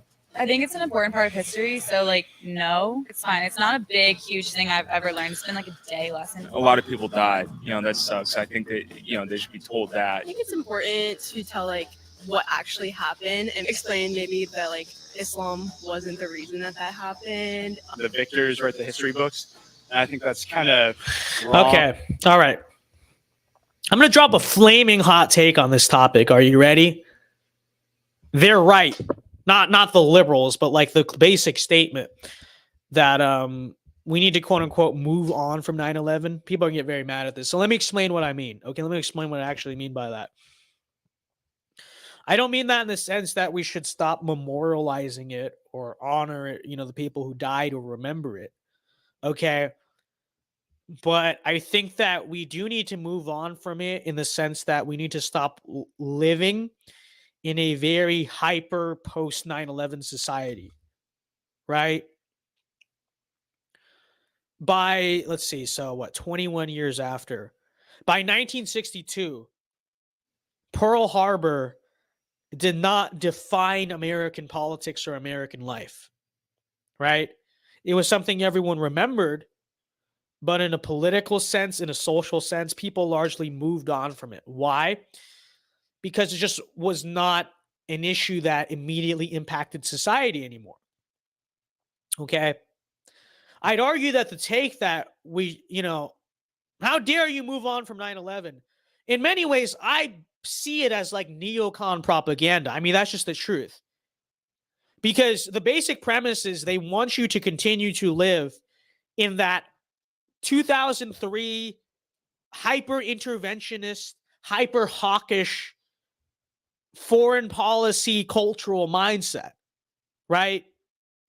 And that's the basic premise behind keeping America in the war on terror and in 9/11 or whatever. And so that my basic premise is that I think America needs to declare the war on terror as being over, as a victory. Osama is dead, Saddam Hussein is gone. The war on terror needs to be ended. We're done. We beat the enemy. It's time to go home. And it's time not to go home just physically, but also in our minds, right? Our minds, our hearts need to physically move on, right? Instead of being stuck in this hawkish, hyper obsessed, hyper fixated anti-terrorist mentality, right? And I think we need to move on in the sense that we have to, much like a lot of conservatives need to move on from the Cold War in a certain sense, not in like, I've given that take before, but just to simplify it, into the issues that are most pressing and need to be addressed today. And I think it hurts us when we live in that 2002 hawk mentality instead of, being serious about the problems that we face today, right? So I don't agree with the liberal kids in this, but the statement itself, I do think in a way it is time to move on from 9/11. And I know what people, the idea that people are going to try to take that out of context and say that like I'm trying to argue not to honor the fallen or forget about it or something. No, that's just neocon propaganda is what it is. That's just a cringe neocon talking point because they don't have a real rational excuse as to why they want to keep Americans so mentally fixated on 9/11 in a political sense, in a foreign policy sense, in a cultural sense. So they use that as like a battering ram. You're unpatriotic. You're disrespecting the fallen. That's not what we're doing. What we're fundamentally saying is, we're not saying any of that, right? What we're saying is it's time for policy to move on from 9/11. It's time for our mindset on the war on terror to move on and fight the current war against libtardism, against Brandonism, right? Like, you know what I mean? So, but I know. How dare you say that, Vince? You're disrespecting 9/11 people. No, you're just trying to make emotional excuses to justify policies and mindsets that would otherwise be considered ridiculous and nonsensical and just totally outlandish. Okay? That's the truth. Because it doesn't paint the full picture. The terrorists would be villainized, but there's obviously a reason why they went to crash planes into the Twin Towers. I don't think anything should be omitted from it. Maybe we could start to move away from it a little bit. In general, I think it will. By the way, that one dude who looked like this guy right here. I mean, first of all, what are you wearing, dude? Okay, but many things to be said. And I know me and him are fundamentally not saying the same thing. But he does make one correct point. Now, we mean it for different reasons, but he does make one correct point, which is that 9/11, he's right, 9/11 was not entirely unprovoked. To quote Pat Buchanan, they came here because we were over there, right? And I think that's what's important to recognize in the discussion of 9/11 is that I'm not saying like America deserved it, especially the people. They didn't do anything. They didn't deserve it. But American policy largely incited and caused 9/11 because of the fact that we were in stupid conflicts we had no place in. People like Osama and a lot of Islamic fundamentalists were mad at America for that. And in many ways, it was an inevitability that there was going to be a counterattack. Multiple people predicted 9/11, not with insider knowledge, just with the look at what you're doing. Buchanan, I believe Ron Paul, a lot of people predicted 9/11. You know, it was not totally. A lot of your average Joe may have been blindsided, but you know, with a real political understanding, it really was not. It did not come from nowhere. You know, Omitted from it. Maybe we could start to move away from it a little bit. In general, I think it will fade away. One of the main critiques I have of the whole, specter of 9/11 is sort of portrayed as like, oh, we're just the victims, and this, this happened out of nowhere. It's used to completely vilify, I understand what you're saying, but Islamic radicals still want to destroy us.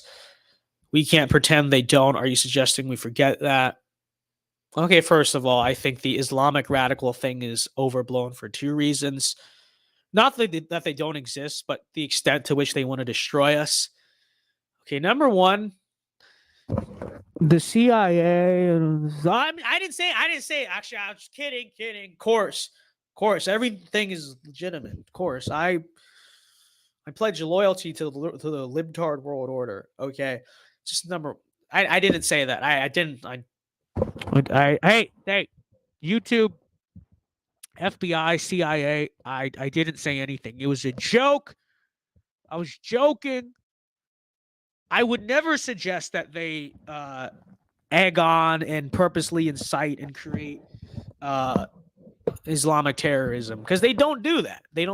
Okay, so it's a joke. I was kidding, and I fully agree. Anyone who suggests those things, frankly, they should have their free speech revoked, because it doesn't happen. Okay, you hear me? Hopefully my FBI agent heard that. No, but then number two, in all seriousness, the reason Islamic radicals want to destroy us is because we are occupying their countries. Okay, that's the reality of the situation. I'm not saying don't remain vigilant, because they may want some vengeance. But fundamentally, I would make the very bold prediction: if we pulled out of their sphere of the world, with a few exceptions, maybe for the most part, they'd leave us alone. And I know people, Vince, how can you ever believe that? Because of the fact that they did leave us alone. They always have left us alone up until post-World War II and really post-Cold War, where we started interfering in their nonsense.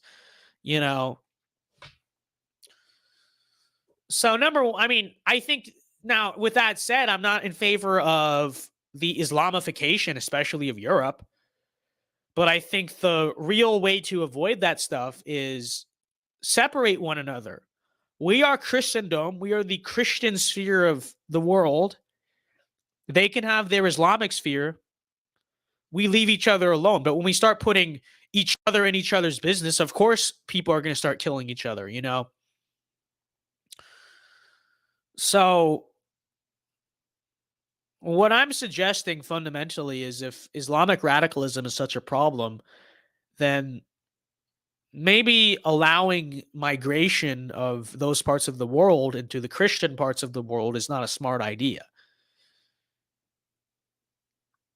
And simultaneously, maybe going into those countries thinking that we are going to win the popular support of those people is incredibly naive. The proper solution, practically, is that we need to leave their sphere of the world alone, and in exchange, they need to leave us alone. Now, if we totally withdrew and they still kept coming after us, then yeah, you defend yourself. But we shouldn't pretend like that's what happened on 9/11, because it's not. It's really not, And we shouldn't pretend like that's what incited the war on terror, because that's just not what happened. So that's what I'm saying.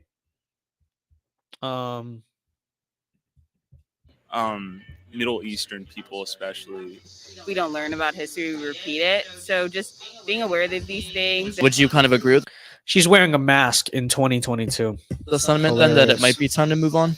I do think it's kind of insane how much PSA we have to go through just to go like fly 9/11 and kind of like probably instilled fear in a lot of people. Like people my age weren't there for it, so it's kind of like, oh, like what was the big deal? I don't mean this in like an American exceptionalism way, but I think it was, you know, pretty important because there's such a. I'm sorry. Why do students at the University of why are they like this? Why are they like this? Why are they like this? What is he wearing? Or she? I'm pretty sure that's a he. Come on, guys. You're freaking nerds. It's a lot Fear of like nerds. Islamophobia. I don't think necessarily move on, but definitely like the things that come with it, like Islamophobia. I think it still needs to be talked about, but definitely in like a less racist way. I don't think that tragedy is Cringe. something that should be moved along from. It's not something that should be forgotten or dismissed. I think it's kind of time to move on. We can't obsess over it.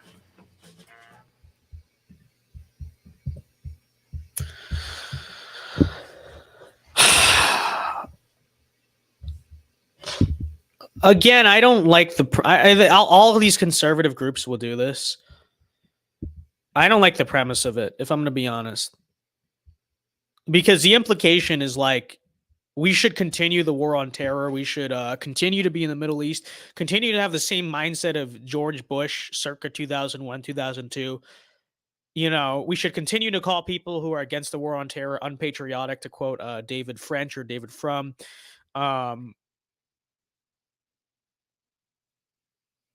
Like, how, I don't know, how are we owning the libs? I'm not calling out campus reform, by the way. I think there's just a lot. This is just a very mainstream conservative talking point that a lot of people just do. You know, but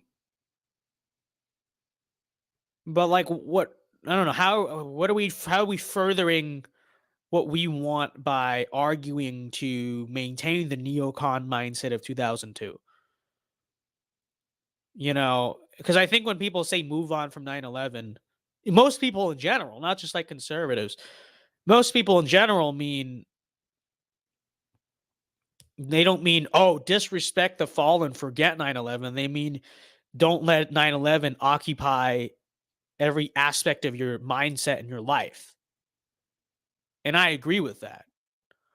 I agree with that in the sense that, you know, when it comes to our policy and stuff, we should stop letting 9/11 dictate everything that we, and justify everything that we are trying to do. You know, because that means more Iraqs, more Libyas, more Afghanistans, more whatever. You know,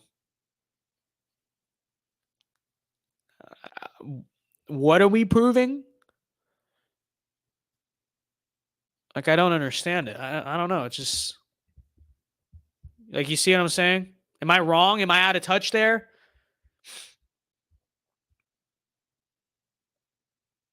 Let's see what these comments say. See, like, I know this is always what the common conservative response is. So these privileged college kids think since it didn't happen when it really affected them, we should just move on from it. How do they feel about the constant pushing down our throats of slavery, colonization, the Native American suffering, etc.? Well, I agree with this. I agree with that part, obviously. Like, yeah, it's equally idiotic. But is it still okay to have that harped on about daily so many years later? The ignorance of these college kids absolutely disgusts me. But see, it's like, okay, so slavery, colonization, and Native American suffering, like, that basically dominates the libtard mindset, right, of these college kids and these leftists and whatnot, right? Which obviously is, oh, my bad. Which obviously is, like, stupid. What is this doing? What did I, okay, I don't know. I broke my phone. But yeah, like, what we're saying is 9/11 shouldn't shape our policies in foreign intervention. Like, that's what we're trying to say. Okay. Back to this thing.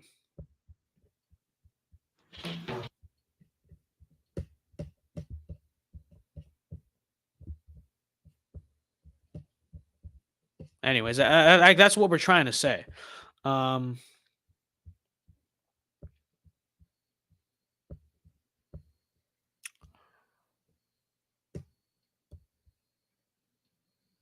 yeah, exactly. No, you have to continue letting the national security state control and monitor every aspect of your lives. I mean, the whole thing is just a lot of gaslighting, in my opinion. You know, it really is.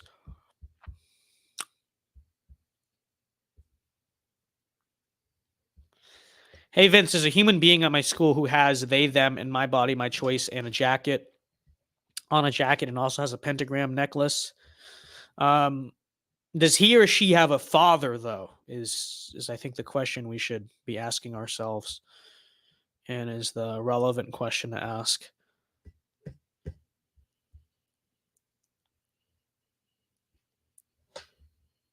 So,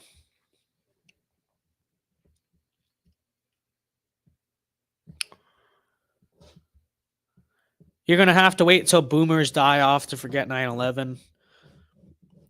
Nobody wants to forget. Well, not necessarily. Because this is the same analogy I made.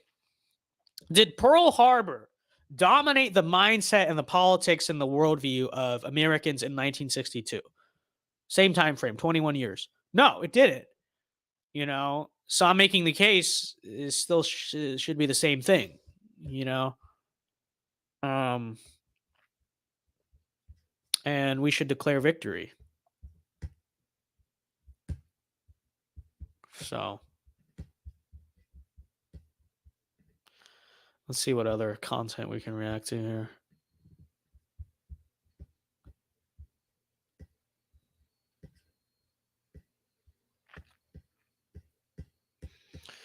There's any other interesting videos.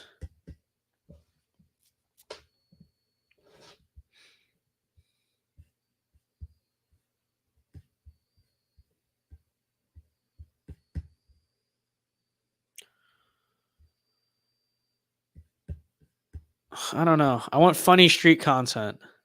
Maybe we can do a PragerU one. I don't know. Who does funny street content these days? They do a bunch of podcasts now. Me want street content, okay?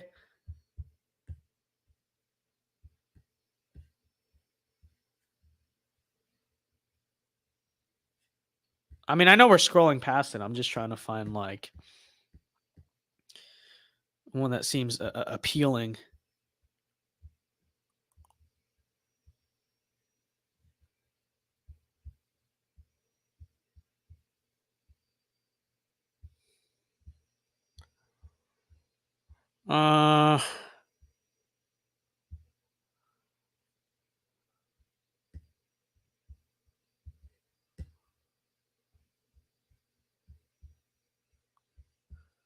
Let's watch. There's a few I'm trying to decide from. How about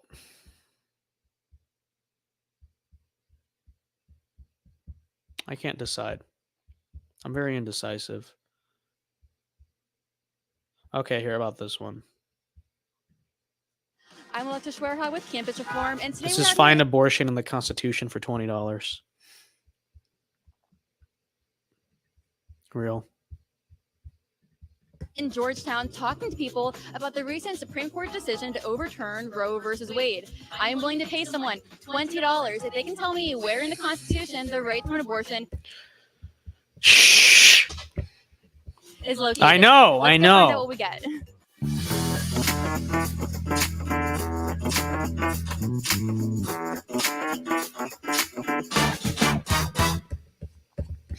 I don't really have ideas for it though. Like, what would I do? Because I feel like most street videos are just like gotchas, and I feel like people would think my gotchas would be cringe because they just be very normal gotchas. Like, what's a way to do street content that would like actually be different? I don't know. Like, I could go, hey, thoughts on Joe Brandon, you know, but like, I don't like, what would I ask? I don't know. Like that one Sister Cindy video, like I did that because I was like, there's something unique and like appealing to this, but I mean, most street content, I'd have to just do like normal stuff.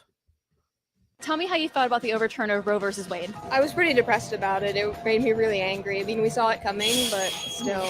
It was a lot of anger, a lot of sadness. Very just. You can see a lot of anger and sadness in her face, by the way. And just the everything. Pretty depressed about it. It made me really angry. I mean, we saw it coming, but still. It was. Like you can. I don't want to get too much into it, but you can tell she's a little unwell. Okay, is what I'll say. I don't think Roe v. Wade is the problem. I think a lack of spiritual wellness is the problem. It's a lot of anger, a lot of sadness. Very disappointed. I guess like we kind of already like knew that it was like a question, but I think it was like the worst outcome we could have had. Like it's awesome. Did end. It's not the worst outcome you could have had. The worst outcome you could have had for them is what they should have done, which is do the exact reverse argument. What does Roe v. Wade do initially? It said that the right to abortion is protected by the 14th Amendment. Yeah. Well, what we should have done is said the reverse. Actually, the right to life is protected by the 14th Amendment, which I think is actually a more correct interpretation of the 14th Amendment. So the libtards actually lucked out because,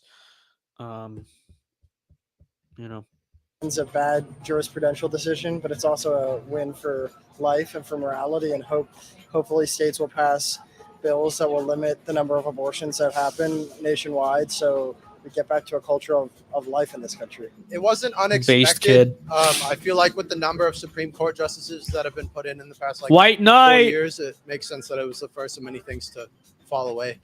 I was surprised. I just don't think it protects the most poor and the people who are the most marginalized in our society. It should be overturned. Dork. You should have a right to choose. Yeah. I cried. I did cry. Yeah. And I'm not sorry about it. I strong. Okay, wait. Is this a couple? This is like boyfriend and girl. Like what is that? Like what's going on here? One has red hair, the other has blue. I'd assume so, right? Is this like the boyfriend? I mean, again, I would assume so. They shouldn't be allowed to go into Wawa, if I'm being honest. But yeah, what's going on here? I cried. I did cry. And I'm not sorry about it. I strongly disagree with it. He or she cried. Wow. Incredible. I'm going to guess. I think they're both women. I feel like this one transitioned, quote unquote. That's my theory. I don't know. And then they're dating. They're two women dating, but they claim it's a straight relationship because it's trans. Is that a good guess? I feel like that's what's happening there, but To choose. Yeah. I cried.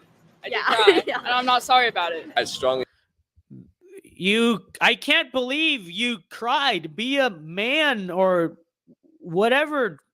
Woman, I don't know. I don't know. I disagree with it. It shouldn't be up to the states. It should just be a law of the land. People should be able to do what they want with their bodies. You simp. You absolute simp. You absolute white knight. There's his girlfriend being like, yes, I will continue to have sex with you since you said that. Okay, sorry to be vulgar, but that's actually the conversation that's happening here. Okay, like you absolutely sad man. He's probably in a fraternity or something. He probably thinks he's cool. He probably thinks it makes him a dude because he like dates his libtard girlfriend, and they have a bunch of premarital sex. But in reality, he is weak. He is a weak man. And he's so scared of his woman getting mad at him or whatever that he will white knight for baby killing just to make his girlfriend happy. Like look at it. Look at it though. Like look at it. Yeah, law of the land. People should. She's like, yes. Aw, he's such a sweet boy. I respect him. He's a man. That's not what's going on here. It's like, yes, I'm controlling him. Good. That's what's happening here. to do what they want with their bodies. Yeah, I think it's like a really biased decision, like that they like are choosing for like so many people and stuff. I think it's really dumb. It's just pretty disappointing overall. It's just kind of like a sad thing. Would you say That one's not surprising. that abortion should be a constitutional right? Yeah. Free healthcare should be a constitutional right, and within that comes abortion. Just to make it clear, I am pro-choice. I think it could be. I don't think the right to privacy should be abolished or undermined in any way. I think that's the really big issue that this is getting at. And I do think abortion should be in the Constitution. The argument that it's a constitutional right doesn't really hold up much anymore. Even, Based. I think Ruth Bader Ginsburg admitted that Our Roe versus guy. Wade was a bad decision on the merits. Yes, Our guy. I do think that it should be a constitutional right, especially in cases where like marginalized communities and like underprivileged people are going to be at the like brink of it. Like they're going to suffer the most from the decision. Yes, I do. No one should be forced to have a child that they don't want to have, or have to take care for another life when they can't take care of themselves. Yeah, I think everyone has the right to make their own decisions. I feel like that's what this country is based off of, the freedom to do what you like. It should, yes. There's way too many instances of rape and sex. The freedom to not shave or be kempt. Based off of It's his favorite freedom. It should, yes. There's way too many instances of rape and sexual assault that end in pregnancy. I have the Constitution right here, and I am willing to give you $20 if you can point to where the right to an abortion. Yes. How old is this person? Which again, I still don't know, like, if that's a guy or a girl.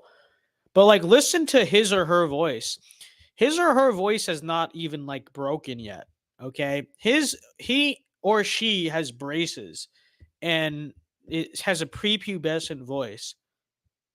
Yet he or she appears to possibly gone through some type of transition or whatever is happening here. Which means he or she, from a very young age, is being allowed to do this. It's very, very, very sad. There's way too many instances of rape and sexual assault that end in pregnancy. I have the Constitution right here, and I am willing to give you $20 if you can point to where the right to an abortion is in this document. Oh yeah, no, I couldn't give you that. I don't look at our Constitution. I don't believe it's in there. No? I don't think so. I'm not. So true. Therefore, Roe v. Wade is invalid and fake. Not very well. Which is also true because it's gone. Let's go. Let's go. Get on, libs. Formed on the Constitution. I'm good. You think you can do it? No. It's not. That's why it should be. At the end, I guess, because it's an amendment. So towards the end of the I'm going to make a constitutional amendment. You can't dye your hair blue. Anyone with blue hair, straight to Guantanamo. Okay? Real. Blue hair or red hair? Guantanamo Bay. Okay? I think that should be a constitutional amendment.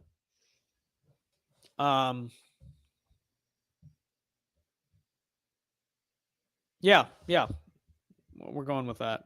That's good enough. It might come from the 14th Amendment.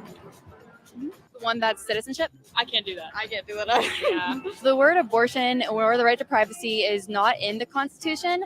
So if it's not in this Constitution, then what would make it a constitutional right? Wouldn't the Supreme Court have done their job by overturning Roe?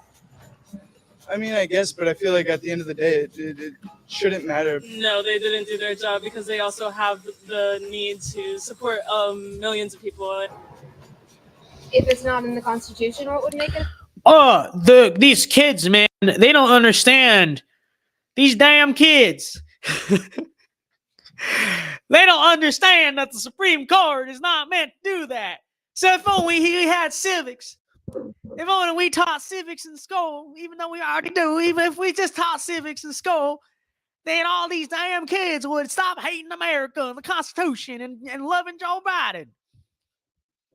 No, you're wrong, Foghorn Leghorn. Do you look at this kid? Do you look at this kid and you're like, I think the problem here is he just doesn't know that the Constitution, He just doesn't know what the Supreme Court is meant to do in the Constitution.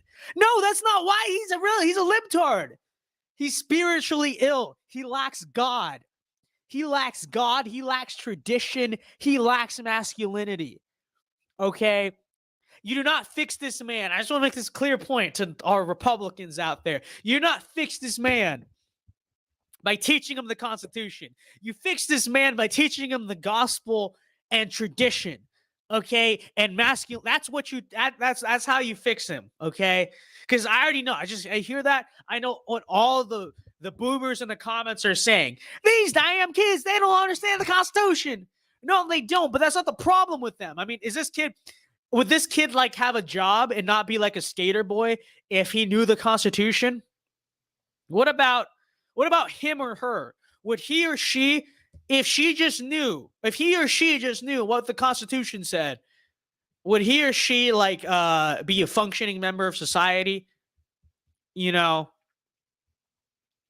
would this guy stop being a simp? Would this guy stop being a simp if he just these damn kids, you know, if only they knew the Constitution. You know, how about this guy? Would he stop wearing Golf Wang t-shirts if he knew the Constitution? Would this girl not have... First of all, by the way, you see this a lot with like e-girls. By e-girls, I mean like alt girls. Do you notice this? She's technically wearing an outfit that would be considered trad, like traditional. You know, you see this a lot too. Like they actually wear the flower dresses. She has like this sort of like picnic style bag going on. You know, she's technically dressed in a way that like most trad guys would be like, my wife wears that, that's attractive. Look at what they do. They appropriate what you like, and they wear it as a trophy. Unironically. Absorb that, trad larpers. Absorb that. Okay? Internalize that. It's sad. But anyways. Life, liberty, pursuit of happiness, even. You know, I think that abortion is health care, and it's about having the right to health care. So I think that should be established within the Constitution. You should have the right to choose. Yeah, any medical procedure, Do you see the shortcoming of the Constitution argument? They literally just admitted it. They're like, oh, it's not in the Constitution? Okay, well, it should be. All right, well, what do you do now? Because I taught them the Constitution, and they're still a bunch of godless, unpatriotic libtards. Yeah, because teaching someone the Constitution doesn't make them patriotic or American or God-fearing or anything. Okay? You know? You can teach them all about the founding of America if you want. If you don't actively instill in them personal values, none of that matters. You know? I think that that's like a basic human right, healthcare. I think that a right to abortion should be there. I just think that if it's not in there, it should be. It's certainly a step in the There you go. There you go. You have it right there, right? If it's not in there, it should be. It should be. So therefore, the entire point of the video, hypothetically, I'm not trying to like dunk on campus reform, but the entire point, I'm just trying to prove a point to the way people are going to react to this video. The entire point of the video was debunked. Because it's like, yeah, we couldn't find abortion in the Constitution. Okay, well, I think it should be in there. All right, well, what do you do now? Like, what's the next logical point, you know? That's what happens. You try to tell people what they want is unconstitutional. They respond with, I don't care. It should be. You know? That's why, again, teaching people the mere Constitution is not enough to, like, save America, okay? right direction. I hope that states make the right decision and outlaw abortion. And hopefully we can maybe have a national ban or a federal right to life amendment sometime in the future. I know that's a little This bit guy's far-fetched, based. But yeah, I'm happy states will Our guy. have the right to decide their course, and hopefully they make the right course of action. All right.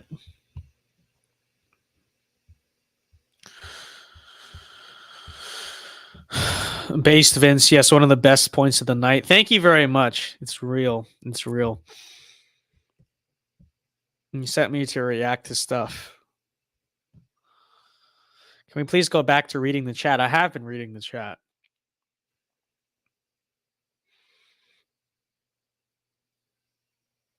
Acting like people who murder their children actually care about the Constitution is the biggest cope of all time. No, it's real. Real. No, it literally is. It literally is. So true. No. It's like, these kids. It's so true, Andrew M. These kids, they don't respect their parents. They don't respect adults in their life. They certainly don't respect their Heavenly Father. What makes you think they have any reason to respect the Constitution? You expect them to respect the Constitution or the country when they don't even respect their parents? You, boomer, whatever, like they don't even respect you a lot of times, which I'm sure there are many like good parents out there that, are conservatives and stuff, but don't make no mistake. I know so many, and I observe all the time, so many like conservative parents who their kids have just turned out to be train wrecks, like they dropped the ball. I know, so it's fun. I know so many like, or I wouldn't say I know them, but I've like encountered so many like liberals, especially like liberal girls, who are literally named Reagan. They're literally named Reagan. Like their parents are so Republican, that they name their their daughter Reagan, and their daughters are like bisexual freaks. Many such cases, by the way. But it's like, oh, if only they taught my daughter the Constitution. Your daughter doesn't even respect you. She doesn't respect her father or her mother. She doesn't respect her family. She doesn't respect her community. She has no respect for anything close to her life. She certainly has no respect for God. What makes you think she has any reason to respect the Constitution?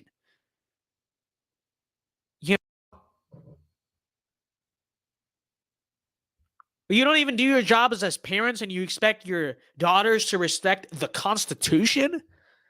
Come on, get real. Seriously.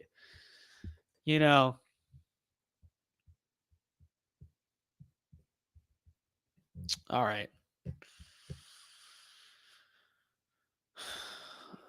One such Reagan in my brother-in-law's fam. Yeah, I've seen many such cases. Lots of such cases. Like, actually.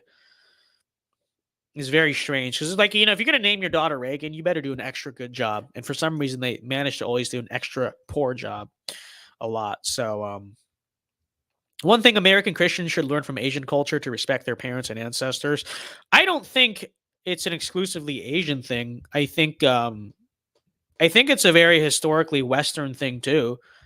It's just we've forgotten because our society's been liberalized and secularized. Like I would argue that respect for your parents is an inherently like Christian biblical concept. Respect for ancestors, that's inherently traditional right-wing concept. It's just abandoned. But okay. All right, ladies and gentlemen, I'm actually probably going to end the stream pretty soon because it is 11:30. We've been going for 3.5 hours. But if you want to send in any last questions, any last chats, I'll end in like 5 minutes. Okay. So you got 5 more minutes to entertain.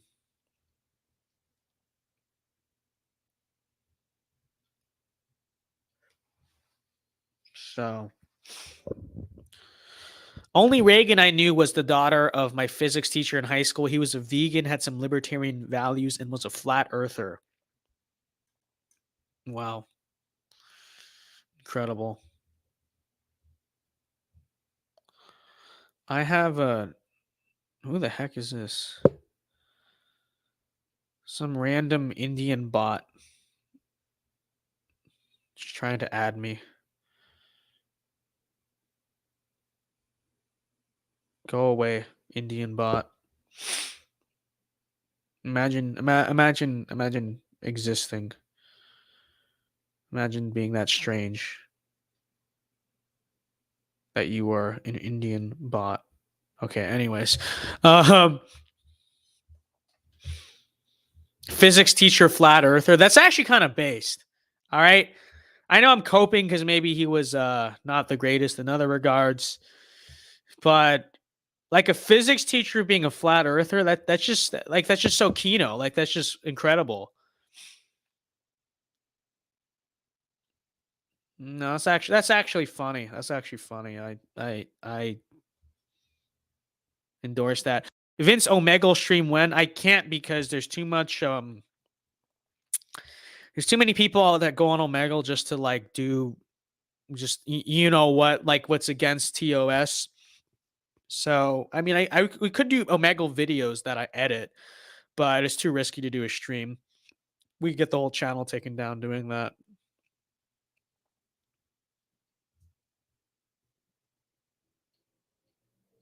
So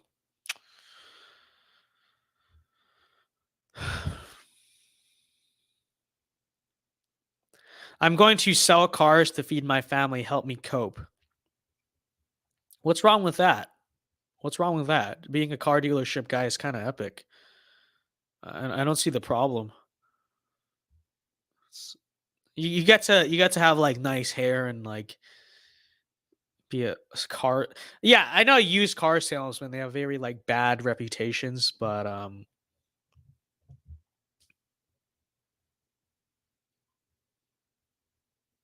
you know, car salesmen are kind of cool because they don't have to go to college. They kind of teach on the spot, and they make pretty good money eventually. Like, I really have nothing against that. Real. Based want to buy a Dodge. Real. I want either a Dodge or a Mustang, a Challenger or a Mustang. Okay. And I'm telling you, when I have my Mustang or Challenger, it's so over for the libtards. It really. How? What car you drive doesn't make a difference, Vince. You will see. You will see. You must trust the plan. Okay. Like it's so over.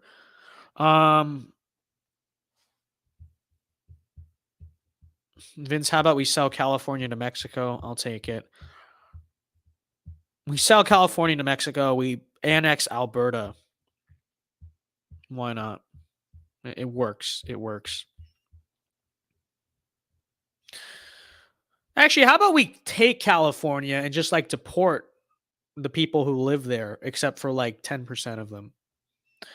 Because I don't know if I want to give like the most beautiful state and actually also like the most economically powerful state in the country to Mexico.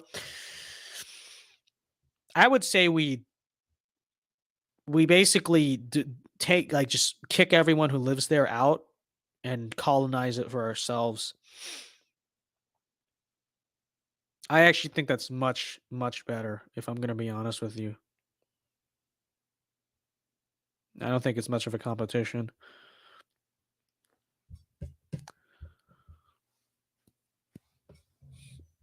Yeah, exactly. We will subjugate California. Real. See? He gets it. He gets it. All right, guys. It's 11:35. Like I said, I am going to end the stream. Hope you guys have a good night. Have a good rest of your weekend. I will have a video on Dr. Oz. I know I was going to do it like last week. I'll have a video on Dr. Oz probably Saturday. Probably on Sunday. I will also be at the National Conservatism Conference in Miami the next few days. So me and David will be there. So if you're there, which I doubt anyone really is because it's fairly niche, but if you're coming, or I don't know if tickets are still available, if I'm being honest, but you can check them out, see if there still is. But yeah, in Miami. So if you're out there, come say hi. And yeah, thank you very much for watching, ladies and gentlemen. Hope you have a very good night. Have a very blessed night. Have a blessed rest of your weekend. And if I don't see you until next week's streams, Alpha Moves only. God bless and peace. And leaving it, I do so with this prayer. May God's grace be with you in all the days ahead.